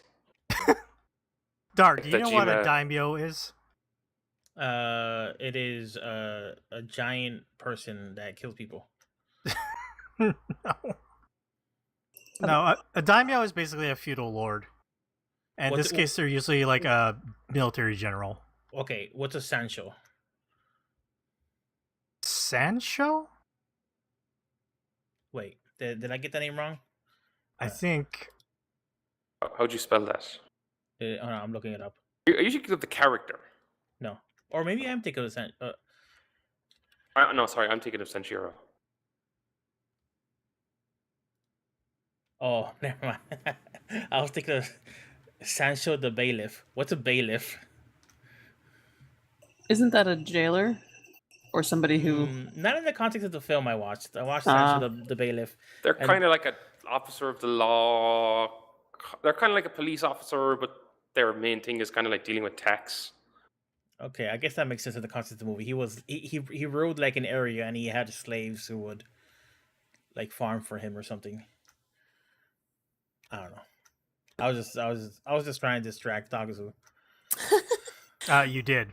Regarding the closure of Japan's borders, though, I think they maybe pushed it a little harder in this because it gets across the idea that they're trying to close off the information about the red face pox and the knowledge that the Japanese population is dwindling, the male population is dwindling. So making that the reason, or a big part of the reason, to like shut off trade, which makes a lot more sense than any other reasons that actually exist. I mean, like, yeah, you absolutely don't want people to know that your like main fighting force has completely disintegrated in a couple generations. They had good actual reasons. One, Japanese traders, when they were going around Southeast Asia, had a tendency to be like, fuck it, these people are weak, let's attack them. And the shogun didn't want to be dealing with that. And the other reason was, I think it was actually this ruler or the previous ruler in the first volume. There was a big thing about like Japan's main export at the time was silver. They were responsible for like maybe a third of the world's supply of silver, and most of that ended up in China because China used silver for everything as their main currency. And they were like, yeah, we don't want like all our silver and copper going out of the country. All right, that's- that's fair. That's why they targeted the Dutch and Chinese specifically, because their whole thing was, we just buy silk in China and we sell it in Japan, and like because silver in Japan is worth less than it is in China, so we just literally make profit because the fact that we get like one bolt of silk for one weight in China is like we can sell that thing for like up 2 weight in Japan, and we just like double our profits like that. Nice, I didn't know that. They kept the trade open, but they were just like, okay, we can't have all our silver going out of the country. That makes so much more sense. I feel like and this is an impression kind of cobbled together from a lot of media that is probably not historically sound. The impression is kind of like they just really didn't want influences from outside. And I think maybe there are some instances where that was the case, but these economic reasons seem much more feasible. Much And they more. wanted to kind of maintain stability and control. Like that's why they were like, okay, they did actually ban Japanese merchant people going abroad, because they were like, these people are fucking like, we've got people from other parts of Southeast Asia being like, you've got lads here murdering our people. Like, what the fuck is going on here? And the shogun was like, look, deal with them as you want. They're like, yeah, we don't want to be like, this is introducing like something we can't control. The Tokugawa were very like, we've got to keep things under control, so like we basically don't lose we don't lose like our power. So it's like we don't want the fucking currency all going out the door. So would you say that this whole concept, Seamus, if there was so much trading that the shogunate couldn't like stamp out completely in real world, not in the context of this book, but in the real world, in real world history, would it be impossible for them, like in this hypothetical situation, for Japan to keep it secret that there's so little men in Japan, if there was so much trading happening here and there outside of the shogunate's purview? It's just like untenable. I don't know, would it be untenable? Well- They just had to, like even when they had trade, it was still controlled. But like, you know, you were having specific people dealing with people in Korea, specific people dealing with people in like Ryukyu. So like you could kind of, as long as none of them were saying it, like it's not like they were allowing people to wander all over Japan. Like, you know, they were still constrained to like specific ports or like areas. What I am most curious about, and I don't know if this will ever get dealt with, I assume that cutting off, closing off the borders was part of the reason to not deal with this. But does the red face pox move out of Japan? Does it affect other parts of the world at any point? I mean, God, I hope. I don't think so. Interesting. From what I remember, I don't know, Dax, did you remember? I don't think it ever comes up that it like spreads outside Japan. Yeah, I don't think that's the case, Morgana. I think the plot is so focused, right, that like it will be almost a different story at that point. The red face pox is a device to get us into this harem with beautiful men and nothing else, and the drama. The red face pox is not actually important. It does look actually. it It does is look going to horrible. come back in a big Yeah, way. you gotta. We gotta keep reading, Morgana. Yeah, like Okay. they do end up addressing it quite a bit. Like it becomes like a big thing later on, and like yeah, where it goes. Like I'm convinced. She was influenced by a story by Ursula Le Guin that was like in some short story collection I read years ago, where like these people visit this planet. On this planet, there's a disease just like this that meant that like only like very few men survive. They're all kept in these like castles as like breeding stock. And the whole Le Guin framing of the story is the people who arrive, they are like, you know, they've got like advanced medicine. So they're like, oh yeah, here, look, we've developed a vaccine for this.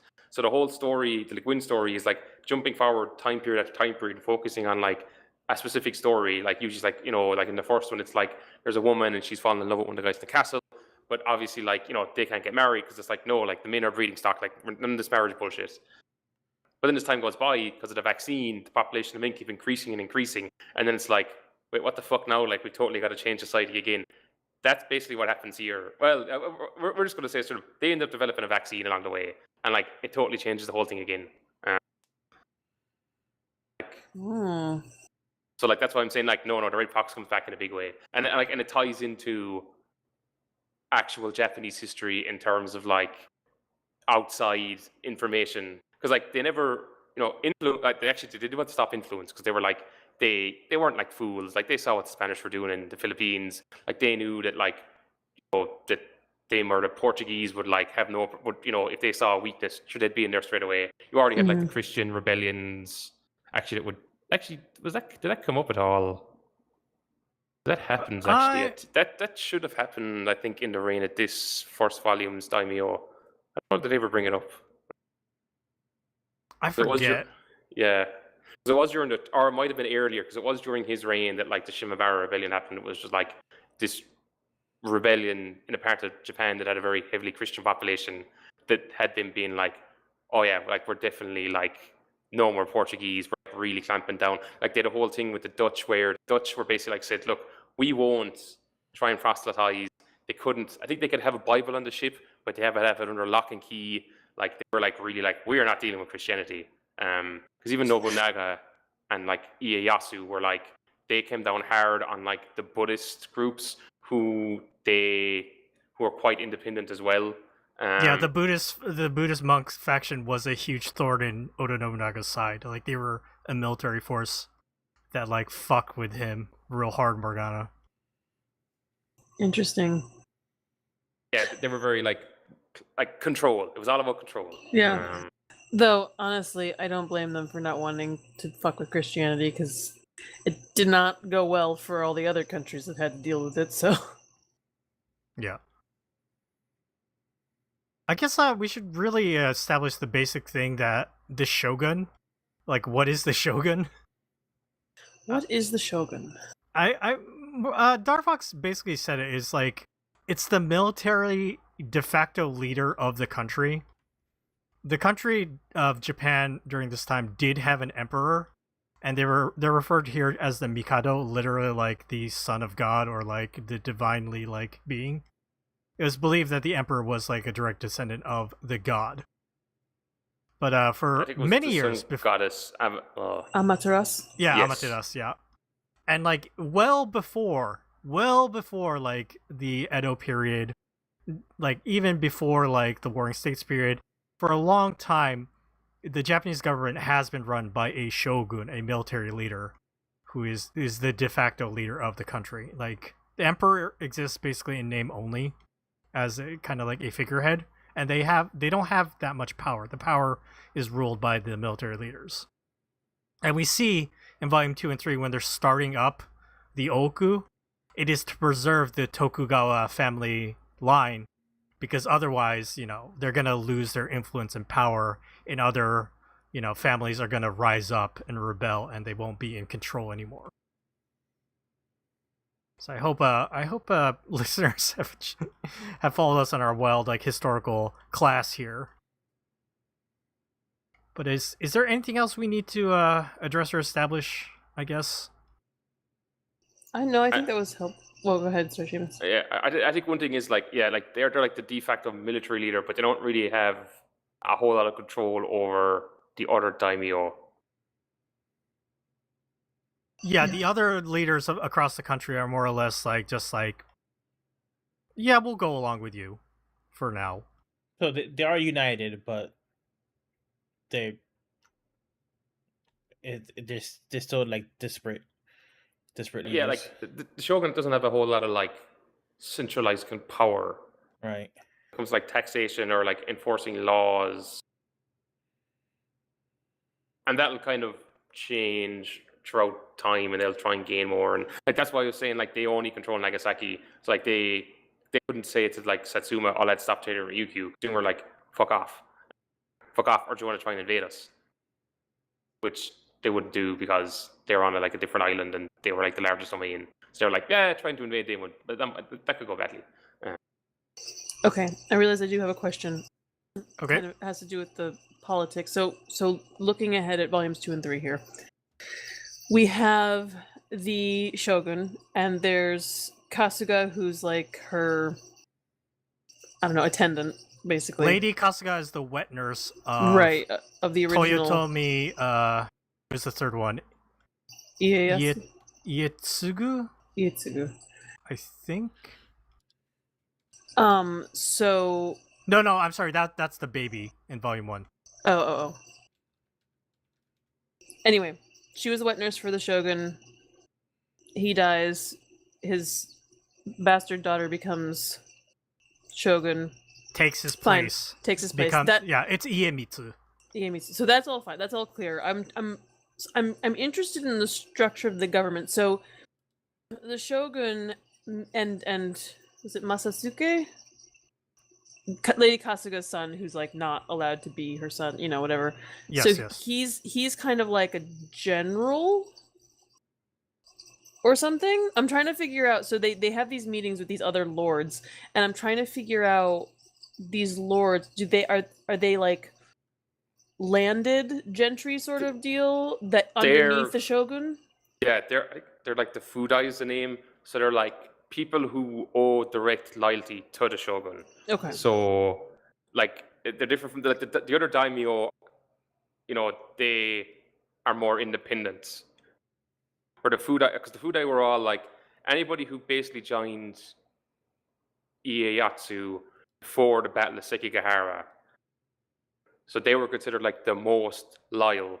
So they were the people who were like brought in to like a kind of privy council and to help like run the shogunate. And then other Okay. people, like everyone who joined after Sekigahara, were kept outside. You had another group that were kind of in between. Yeah, so Sekigahara Morgana is the big battle that happened between Toyotomi Ieyasu and I forget the name of the other guy, but basically after Toyotomi Hideyoshi passed away, his son was supposed to take over, but basically there was a power vacuum, so other daimyo, put their hats in and was like, I will lead. And it came to this big battle between at Sekigahara is what it's called. And that's why Lady Kasuga is so adamant that they protect the shogunate Yes. and this family, because Actually, you saw her origins when like her family was on a run. It's because her family sided with the wrong side or something. I forget. yeah, Yeah, something like they were that. on the other side of the battle. Of that battle. Yeah. The losing side. But Lady Kasuga is a real person, real historical figure, Morgana. That's fascinating. Did she have that kind of influence? I mean, she's Yes, very... and she did establish the Ooku according to history. One thing about the Ooku, though, is a lot of details about the Ooku are, what did we say, Seamus? They're basically like, there's nothing confirmed. Yeah, because it was very secretive, and I think there was like a whole archive. There's a podcast, I think it's called the History of Japan podcast. They actually did an episode about the Ooku a couple of years ago, so you can like look it up. But like one thing they mentioned there is there was actually a whole lot of archives that were all like destroyed during the Civil War. Yeah, so, during the Bakumatsu, the end of the Tokugawa. Yeah, so like that, because I think they make the point there, because of that, like a lot of fiction is kind of set there, and they can kind of do whatever they want, because you can't really be like, well, here's like a clear historical record saying everything you said is bullshit, because it's like, sweet fuck all, because it was all basically destroyed, which kind of ties in with the whole chronicle design dating. I mean, at least Fumi Yoshinaga is still like taking all these Tokugawa shoguns and basing these gender swapped versions on the actual historical shoguns, so we'll see that throughout this series. She's like matching like the, I guess, known history, and then all the unknown Yes. stuff she can basically do whatever she wants. And I mean, so far at least, anything that seems like so crazy, like they're not, performing magic and shit. Like it's not like... I'm sorry, can we take a break and look at the Yeah. feed? Darvox is looking at Toyotomi kerosene heaters. On Yeah. our stream. This is what they did after the shogunate. I just glanced over at her feed. It's like, This is why democracy is better. Darfox You is get- the kid in the back of the class looking at his phone. It's like, I wonder what kind of heater I should buy. Well, I'm not gonna buy any here because I live in Florida. But when I lived in Chile, we had maybe this exact Toyotomi heater. It was really it heated up a room like a motherfucker. It was like good, but it was kerosene, so it was a bitch and a half because you had to be careful refilling it, and and every single time you filled it, it would smell the place up like kerosene. So you'd have to like run it outside for like a few minutes, and then you could bring it inside. Open the windows in the cold so that you can, so your heater can... Yeah, basically. But like once you got it running, that shit was like warm. Got some old school ones here too. Classic Darfox tangent. So funny. What the hell were we talking about? I'm sorry. There's going to be a quiz at the end of the series, like on. You can make a Google quiz or like a Google like survey that acts like a quiz, and I'll do it live on the podcast. We'll see how it goes. Okay. But yeah, I was just saying, so far everything that she's representing in the Ooku, it does not seem like completely out of pocket,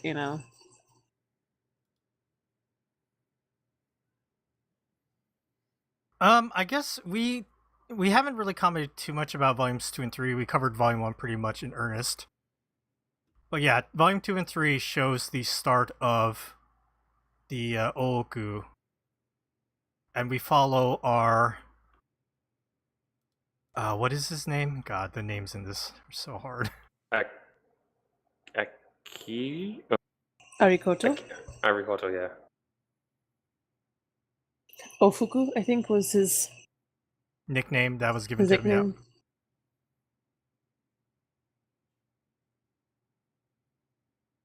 And then he has his companion monk, Gyokue.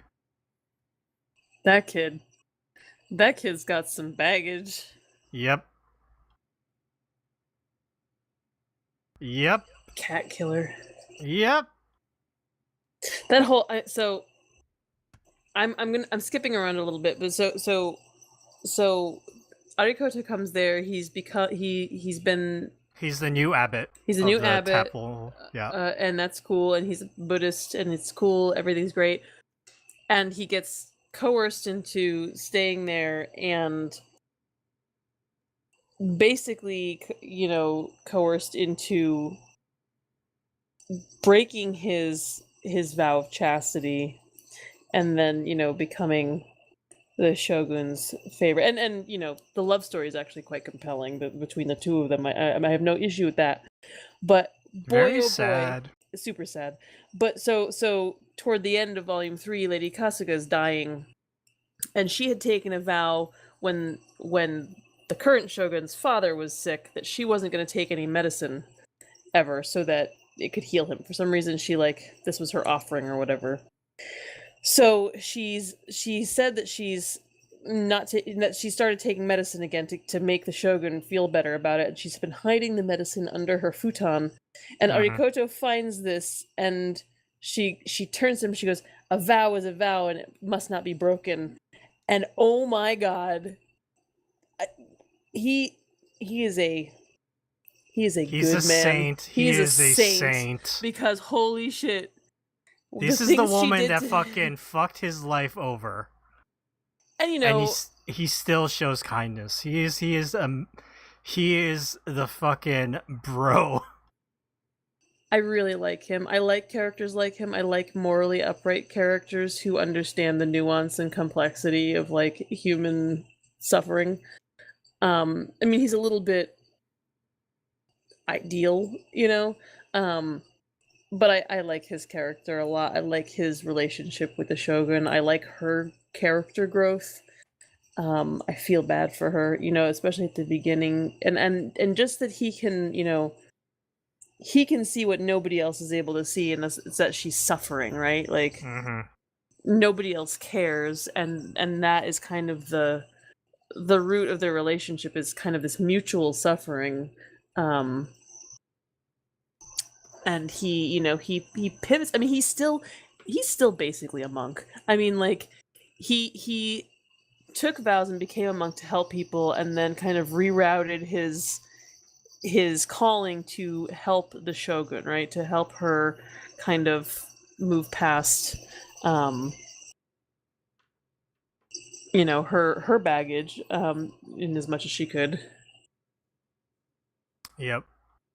He's a good character. I do like him, and it's going to be interesting. So he kind of establishes, it seems, a lot of the traditions of the Ooku that we see later that become, a drain on the shogunate. The coffers. The coffers, yeah. I gotta say, Volume 2 is sad and full of awful things. It's awful. It's like one bad thing after the other. But it gets compelling. The story really gets interesting. And the end is very, intriguing, too. Oh, the end of Volume 3, where... Volume 2, I was saying. Just Yeah. But yes, 3 also. Well, Morgana, look forward to more about the new female shogun Iemitsu in Volume 4. We're still going to follow these characters for a bit. But yeah. Sorry, I was just going to say, I find it really fascinating that Fumi Yoshinaga has done this thing where she's gender swapped the shogunate, which in some ways can be like, oh, look at this, we're feminist, women are in charge, this is so cool.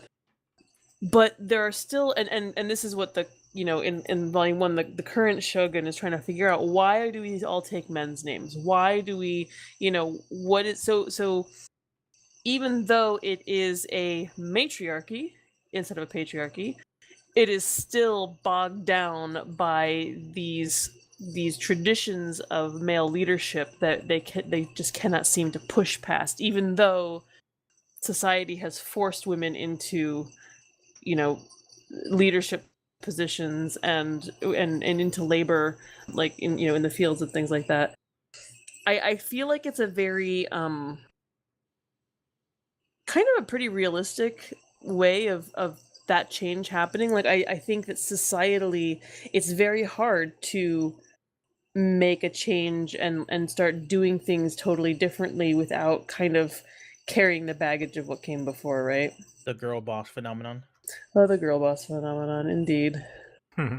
Are these shoguns just girl bosses? Yep.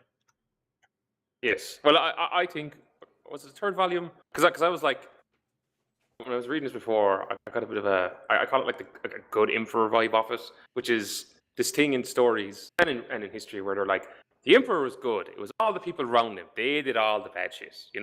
Hirohito, blameless. Which is literally like, that's how they got him. That's how he wasn't convicted as a war criminal. Because the US government and the Japanese government at the time were like, look, you say ye all did it, he gets away with it. And one lad went to Winston and they were like, come on lad, don't be doing that now. Don't be saying he actually was okay. He was like, oh yeah, go on, go to war with the US. As long as like my family doesn't come up bad out of it, like. But like, and it's like a thing in Chinese history and Japanese history where it's like, it's like, it's the corrupt ministers. The emperor's grand. If the emperor only knew, sure, he'd do it all right. Putin actually does the same thing in Russia now. Or that's how it's like the portrayal is like, sure, like Putin will go out and like help out this random person somewhere. So it's like, see, he's a good guy. It's the people in between. They're the problem. She kind of has it here, and I think she comes back to this a few times where it's like, Kusagi or the guy who works with Akira, they're the ones doing the murdering. And these people, Asher, they're kind of like, they didn't tell him to do it, kind of blameless in a way. But then with the second or third shogun who's like, all right, we need to give these people gruel. And they're like, it's not going to stop them from starving. It's like, this isn't about starving. I just don't want them revolting. So feed them enough gruel to keep them quiet. Because I want to stay in fucking power. And I was like, yes, this is what I want to see. Who gives a fuck about these people? We just don't want them cutting our heads off. That's all that matters. It's like, okay, she's not like going too far down that fallacy. Yeah, I mean, it's kind of hard with this volume 2 and 3 when we're going from, there was an actual Tokugawa Iemitsu that we see who is an awful person who raped a poor lady and thus, had his daughter who became the new Tokugawa Iemitsu. But for the most part, we're gonna see like all the new shoguns as we follow like each new one. They're gonna be reflected upon their actual historical counterpart for both good and for bad. There were some bad ones, and we're gonna see them be bad. I mean, that's good. I mean, I appreciate I appreciate that we're not changing it completely because these are women. I do think women might govern differently than men in the same position, just from certain life experiences that might make policy different, might influence their ideas about policy. But I think that it's I hate that like rhetoric around like, well, if women ran the world, there would be no war. And I mean, like, there's part of me that thinks that would be true, and then there's the other part of me that's like, it's not like women aren't capable of terrible things, right? Like, I don't want to sugarcoat that shit. I think a lot of women are really sick of men in charge doing bullshit things for no reason and having pissing contests all over borders, but I also think there are women who are totally capable of doing those kinds of things too. So I'm glad that there is, because I mean,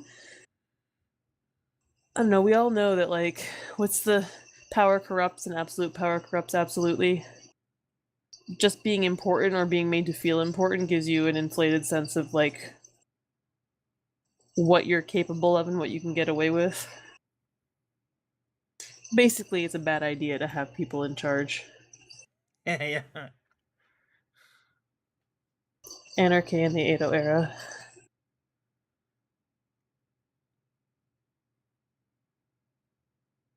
So, checking Wikipedia for some information,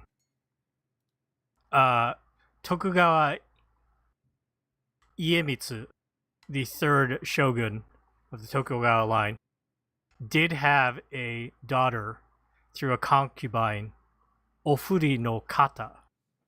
And I believe in Ooku, the first child. Wait, she had a other child, right? Yeah, she's a daughter who like died when she was like 15. Right. She's 2 or 3 daughters. Definitely 2, isn't it? I can't remember if it's her daughter.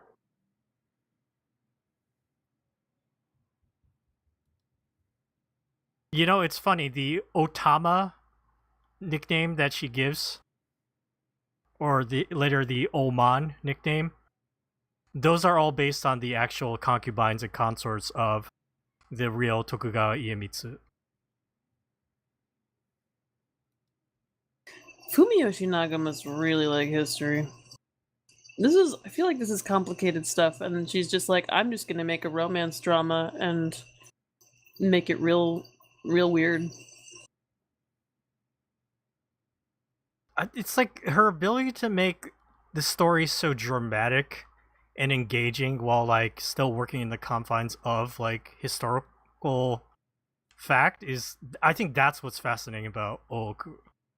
But like, palace court dramas are very like trendy, but I feel like for like either for fantasy pseudo-European worlds or like, you know, the Renaissance Europe, like the Medici or whatever, you know, so it's like she's taken this formula and applied it. I mean, I think there are probably more dramas like of.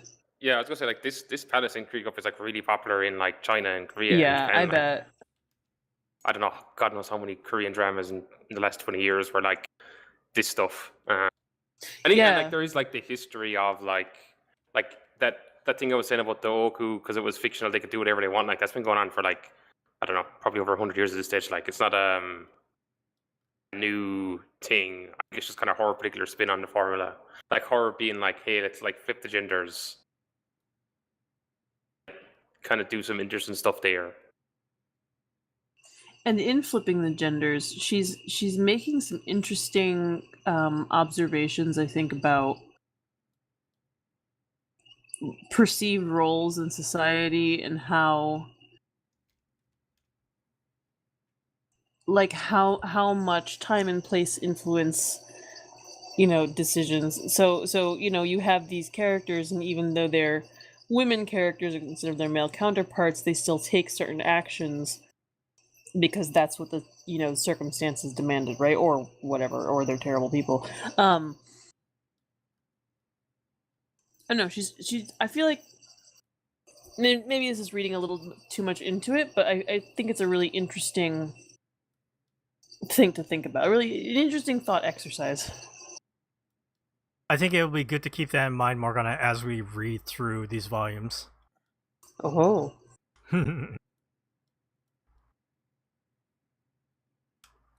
I guess we didn't. Well, I mean, we're basically revisiting Oku, like. So, especially this content here, we mostly read all of this so far, but. I do want to mention one other thing I kind of was thinking about rereading this, is all the stuff around the naming.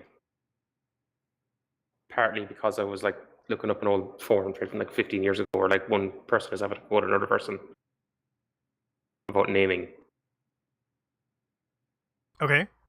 But the thing, I can't remember what the line there was. It was something about, oh, we all know that naming is control, don't we, Jeff? But like how much of that goes on here, where the shogun gives them all a name and they have to go by that name, but she herself is like forced to take a name that's not hers. But then you kind of have in the first volume where that's almost used in a benign sense as a way to like, that's how Minazo doesn't die. Like Mizuno is dead. This other person, they are not dead. And I think, isn't it like when they have sex, he asks her that If he can call his her by the the childhood like, name. like that was like a very like, yeah, it isn't, yeah, that's the thing, like reading that first volume is like very positive in a way. The next 2 volumes are just like, all right, now we're getting into like the other more fucked up. Like this is probably a lot closer. Well, is it? I think it. Yeah, to be fair, I think the manga does kind of go back and forth depending on like who's involved. Like then it's kind of more shown in a more like kind of cruel, controlling, like essentially like they're she doesn't quite own them, but like she essentially control like you die tomorrow, you die tomorrow. Like, your name is whatever I decide your name is. But she herself then is like constrained with Kasagi, and the fact that like she's the shogun, but like she doesn't have absolute power. She just like work within the system of like you exist as like someone to continue on a dynasty. So it's not all about you. It's about like the family. It's about the dynasty. It's about the line. Though we do see like she like towards the end of volume 3, she's establishing a little bit more control. Her council is kind of agreeing to like her suggestions as well. But I think that's driven by like, I can't remember the second or third volume where it's like they're all one thing I think they kind of touched on this is one of the things that Tokugawa kind of enforced was like daimyo had to like visit Edo every, I think it's like 2 years or 1 year. I think it kind of changes over the years. And at a certain stage, have to like leave their wife and children with them. It's basically as a way of like forcing them to spend a lot of money. They have to maintain 2 residencies and travel back and forth, and also essentially to keep hostages. Yep. In case they try and do anything. It's a political prisoner, if you will. Yes.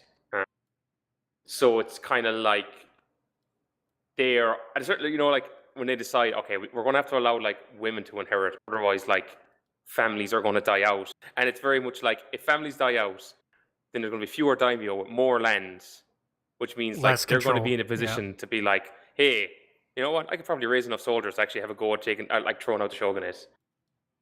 So like, yeah, that's the thing. I like. She's like I said, like she's not starry-eyed about this. She's a good understanding, I think, of like the kind of traditional stuff, like the importance of family line, tying that into like very like material, like land equals power equals money equals soldiers.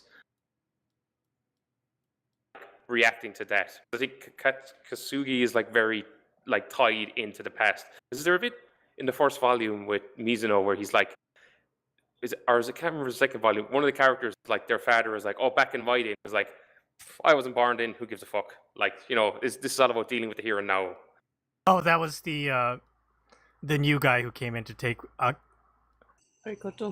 Arikoto's place. Suto, was that his name? His Suto? original name, yeah.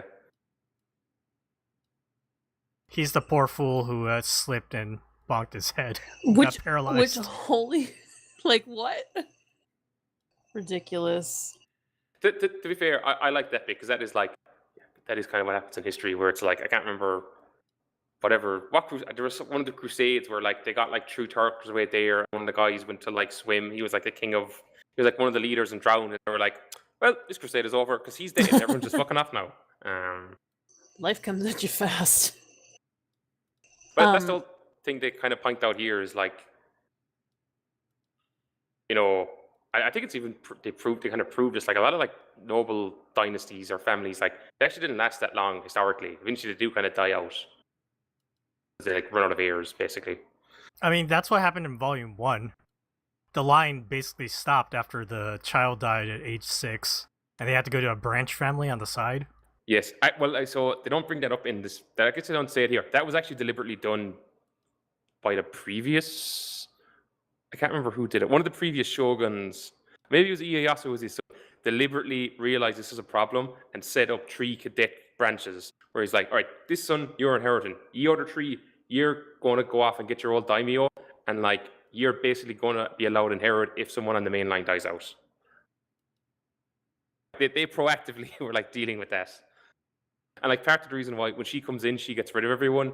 She was like the first person who kind of came in as an outsider, where like everyone before then had been like brought up in the system.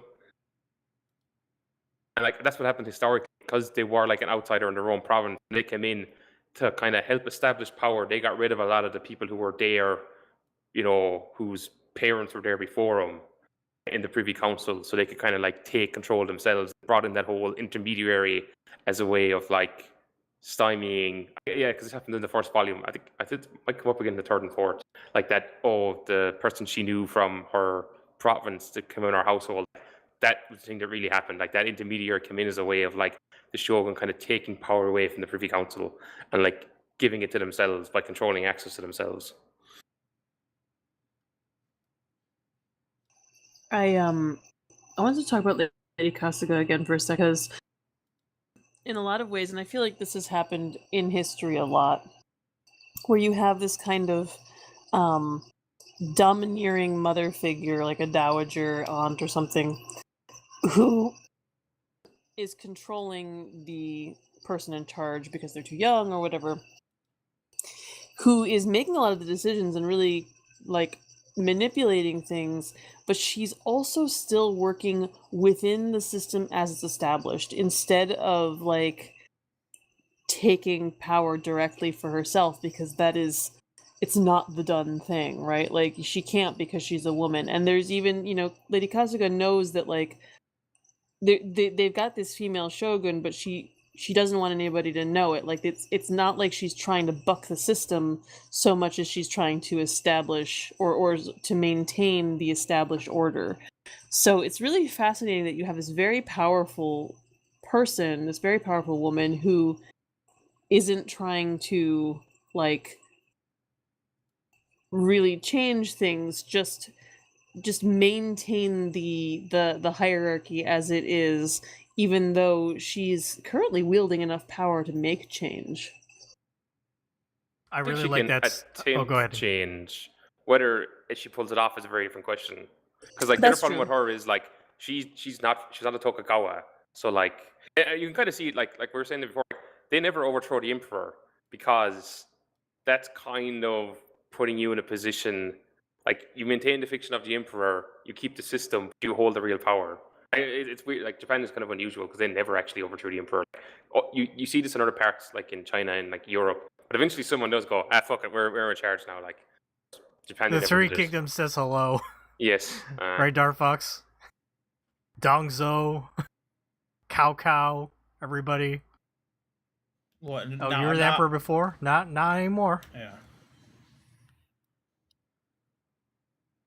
I was gonna say about Lady Kasuga, I like that scene where she's telling Arikoto that you may have been with, the shogun for a year, but you haven't produced an heir, so night duties will be taken over by this new guy, Stizzo.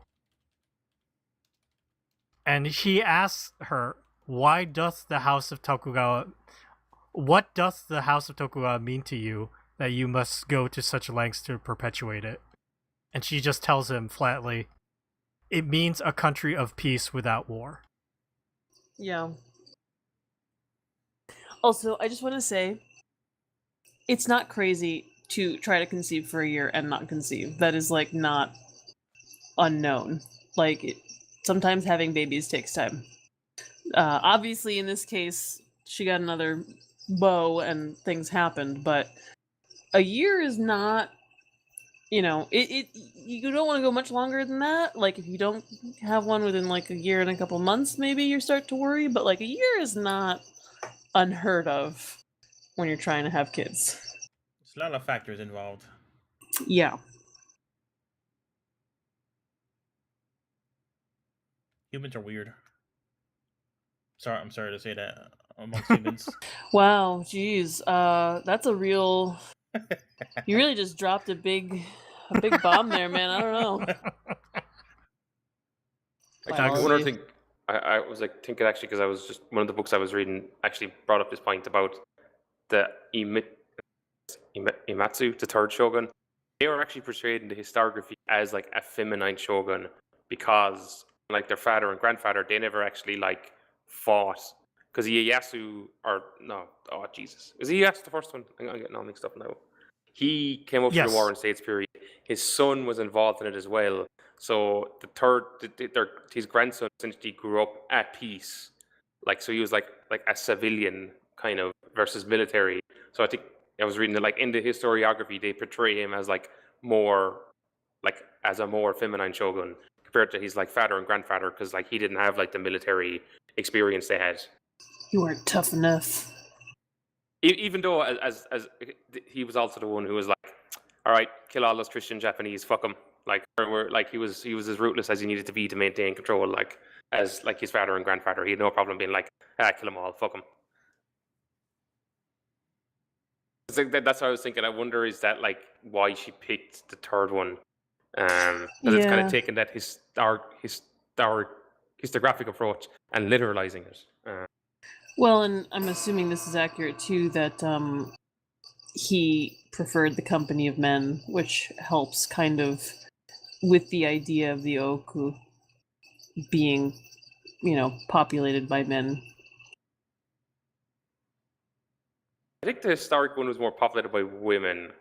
Because the problem, because they were like, all right, look, we know for a minute you need to have a fucking child here. Like, come on, like, Right. you know. Although there's actually, I don't know. I was more reading about like the Heian period, where like I think there people bring up is like rulers.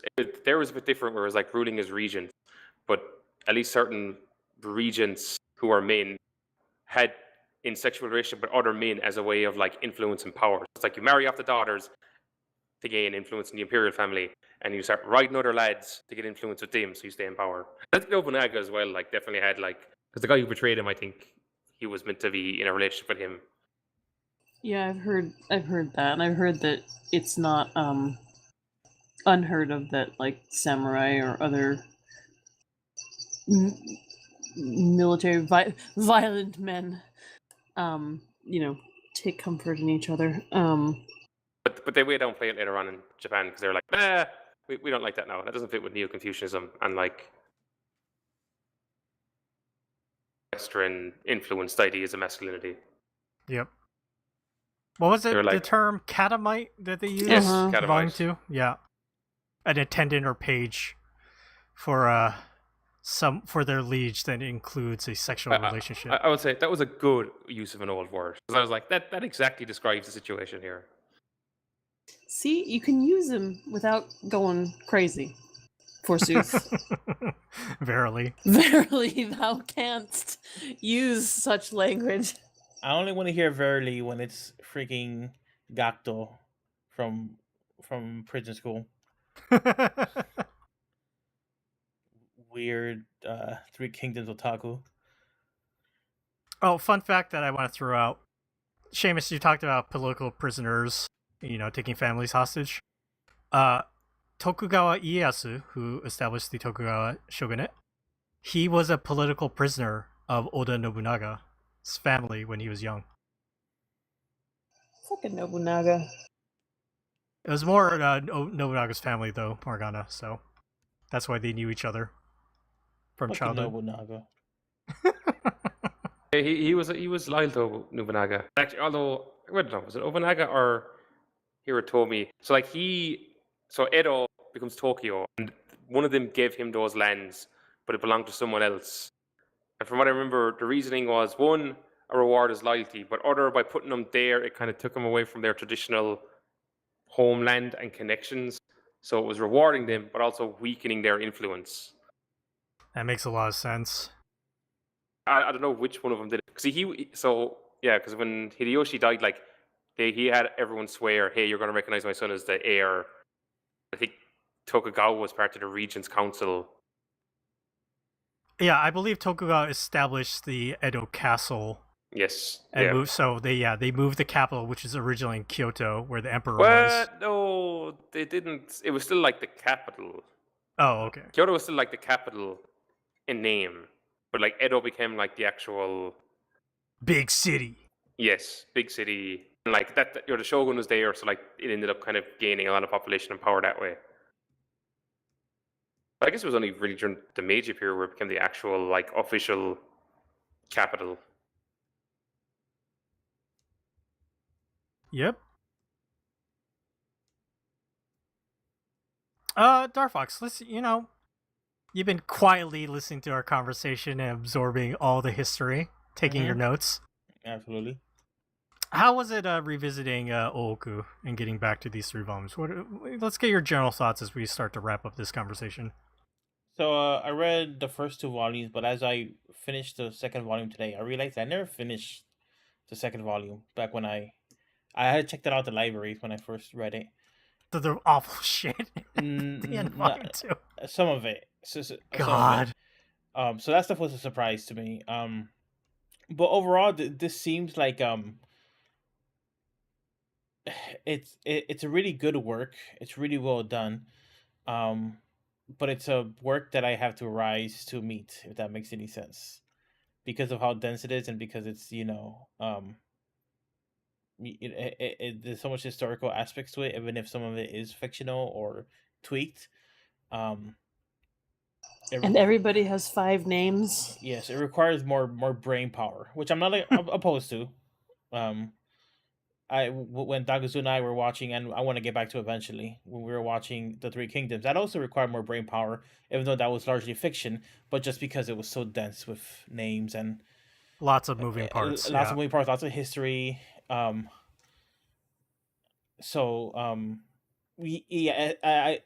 that is to say, this isn't an easy read, and a lot of times when I say that, that's a criticism. But in this case, it wouldn't be fair to make it a criticism. I'd only be exposing myself as being dumb and illiterate. No. But it's a really well made book. I think the point y'all made earlier about the facial expressions and stuff. I've had this page up on screen for the whole time just because I wanted something on screen, and it was like one of the first shocking things that happened when they cut down the one of the disciples of the monk, to kind of coerce him to like renounce his monkhood, or his vows, and just the sequence of events of the casual violence where like it wasn't like a secret. She just says, "Oh, murder that guy over there," and he's like, "Okay," and the other guy's like, "I'm sorry, what?" And he just gets cut down. That stuff, as simple as it is, can be fucked up so easily in manga and not drawn well and not drawn clearly. But that is where the devils lie, in those details, and why like you can tell this is like really good manga. Well said. It's such a shock. Like it's such a gut punch of a thing to happen. Like I'd completely forgotten. I'd read this volume before, and I was like, oh right. And then as more things kept happening, I was like, oh right, oh god, this is terrible. This is the worst. But yeah, no, it's very effective. It's very, very effective on your. I mean, it really makes you feel some kind of way. I tell you. Mm-hmm. Fun fact: Ooku Volume 1 is the first thing I purchased at Comicopia the first time I visited, before I even thought about applying for a job there. Wow. Yeah. You were 8 years old. I was 25. You opened that book and you're like, verily, forsooth, and you're like, oh shit. Yeah, no, I enjoyed it, and then I bought the second volume. I don't think I got the second volume from Comicopia, but I bought the second volume, and then I was like, no, this is terrible. This is... I need a break. I love Fumi Yoshinaga, but this is too much. And now I'm old. It's almost a decade later. I'm old and jaded, and I feel like I can handle this kind of harsh reality. I don't know. Volume 2 is really fucked up. It's pretty bad. There's so many people getting raped. So many. And murdered. I would love to know, blamed for murder. What went into it? Like, she came up with this idea. She wanted to talk about it with the editor. Like, who had the idea of, okay, we need to like start off in a way where we get people not being like, oh fuck this, like 2 chapters in. Yeah. Make this nice story about, like, there was some political bad stuff happening in the Ooku, and it was established, wow, this place is cutthroat and pretty nasty, but not rape and murder and fucking cats getting killed. That's the worst. I think, obviously the other stuff is terrible, but the cat dying is like... When I watched Alien for the first time, I was an adult, and James had seen it before, and I said, James, I just need to know if the cat makes it. I do not care about anything else.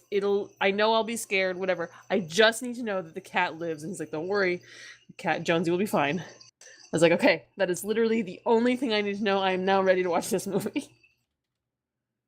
There are websites where you can look up if a dog dies in a movie so that you don't have to, subject yourself to that kind of trauma. Very important content warning. Jonesy. I was trying to remember the cat's Yeah, name, Jonesy. but I had to look it up. I'm ashamed to admit. Love that cat. Do you know who also love cats? Wait, no, was it cats or dogs Stingy didn't kill? Who?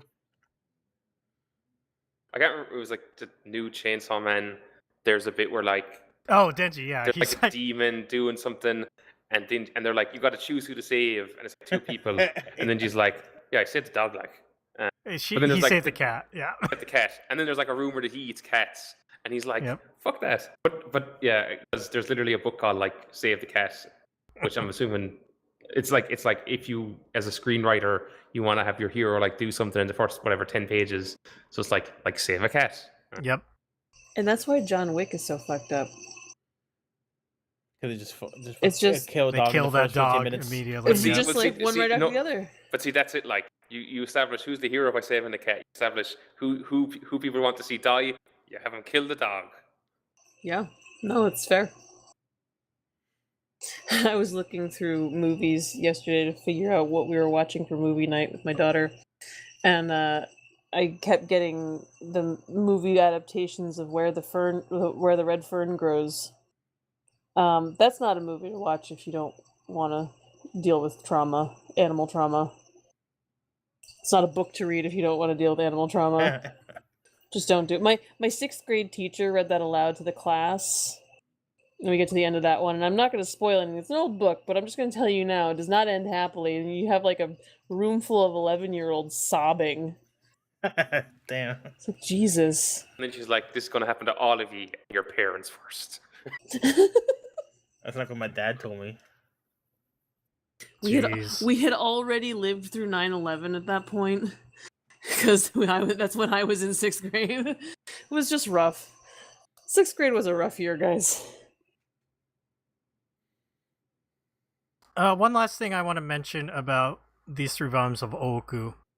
At the end of volume 1, the Tokugawa Yoshimine goes to meet the Ooku member. That's an old person. That's like he's the history taker, and I didn't recognize that guy in volume 2, even though it's the same name of Murase.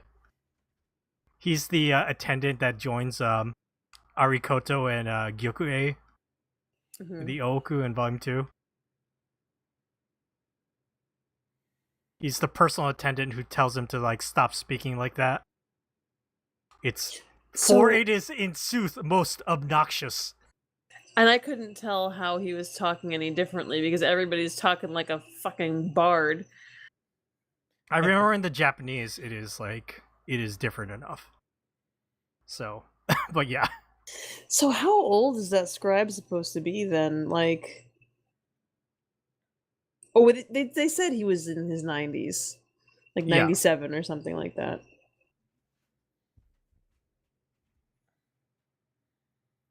Let's see. Tokugawa Iemitsu was in office from 1623 to 1651. So in the middle of that. And then oh god, where's Yoshimine? Hold on. It was the early 1700s. I think they had the date in the 1716, the first year of Yoshimine's rule. Yoshimune, I'm sorry. I keep getting... We've been fucking up the names, like, left and right.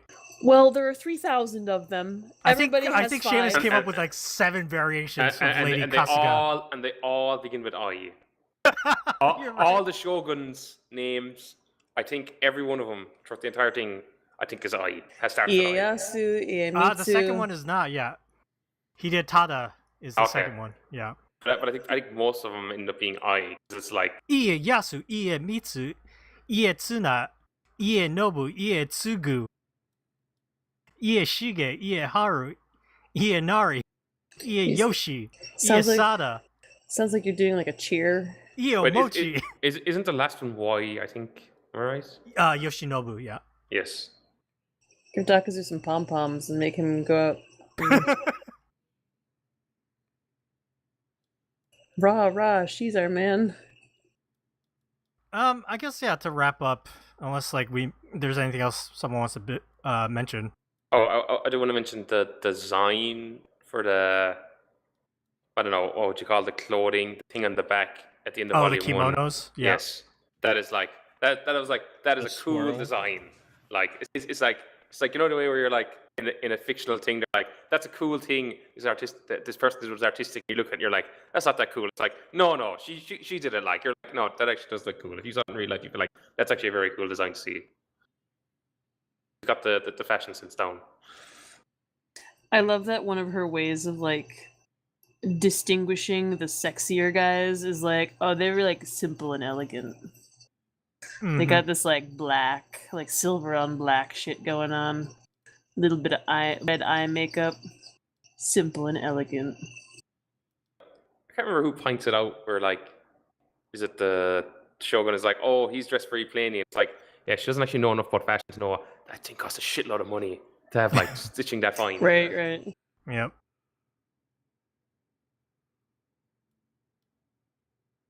Yeah, Morgana. I think you basically gave everything about revisiting Ooku and reading it this time. Yeah, I'm excited to finally move forward with it. I think I'm ready. I'm ready for the heartache. There will be plenty of that. Oh, I'm sure. Currency reform. We're going to learn about debasement of currency. So maybe we don't. Ooh. I actually don't know this to come up in this manga, but I've been reading about that in forestry management in the Tokugawa period. I have to say I do kind of like getting the roundabout history lesson through reading this. I feel like that is the best possible way for me to at least begin to take in some of this information. Manga, it's educational. It can be. Yeah, Seamus, anything else to say about doing our reread here for the retrospective? No, that's not the moment. All right, yeah. I'm enjoying it. I'm looking forward to hearing Darfox and Morgana's reactions to the later volumes and where the story goes, but we got a lot of the history stuff out of the way on this first episode, so that's a good thing. Next episode, we'll probably focus a little bit more on the story. Probably won't have to talk too much about the history, but we'll see. We like to gab on this podcast, so hopefully people have joined us on this journey that we are starting. And yeah, let us go ahead and wrap up this episode for today. I want to thank Darfox, Morgana, and Seamus for joining me. Shoutouts to Chris from Canada and Cliff, who are in the live chat. If you want to see the video archive of Darfox looking at fucking heaters or talking about Ooku, just head over to youtube.com/MangaMacTV and you'll see it on the recording. Reminder that next week we will continue our journey of Ooku the Inner Chambers by looking at volumes 4 through 6. If you enjoyed Manga Machinations, subscribe to us, review us, rate us. Apple Podcasts, Google... Oh wait, Google doesn't do it anymore. Spotify, wherever else you can find our podcast. If you want to support us financially, buy us a coffee. Head over to ko-fi.com/mangamac and buy us a coffee so we can fund more of our manga reading projects. Our website is mangamachinations.com. Our Tumblr is mangamachinations.tumblr.com. Come join our Discord server. Go to discord.me/mangamac. You can join us. We're playing Mahjong every Monday. Come say hi to us and talk to us. Or you can send us an email. Send it over to mangamachinations@gmail.com. Any questions, suggestions, comments, corrections, we'll hear them and we'll read it. Or you can interact with us on social media. Follow us at Manga Mac Podcast. That's Manga MAC Podcast. and that is for Instagram, Blue Sky, Twitter, everything else. And follow my personal social media at Dogzoo. Follow Darfox at Darfox8. Follow Morgana at Morgana Relina. And follow Seamus at Seamus2389. Remember, Seamus is spelled without an H. Alright, everyone. Thank you so much for listening to us this week. Verily, forsooth,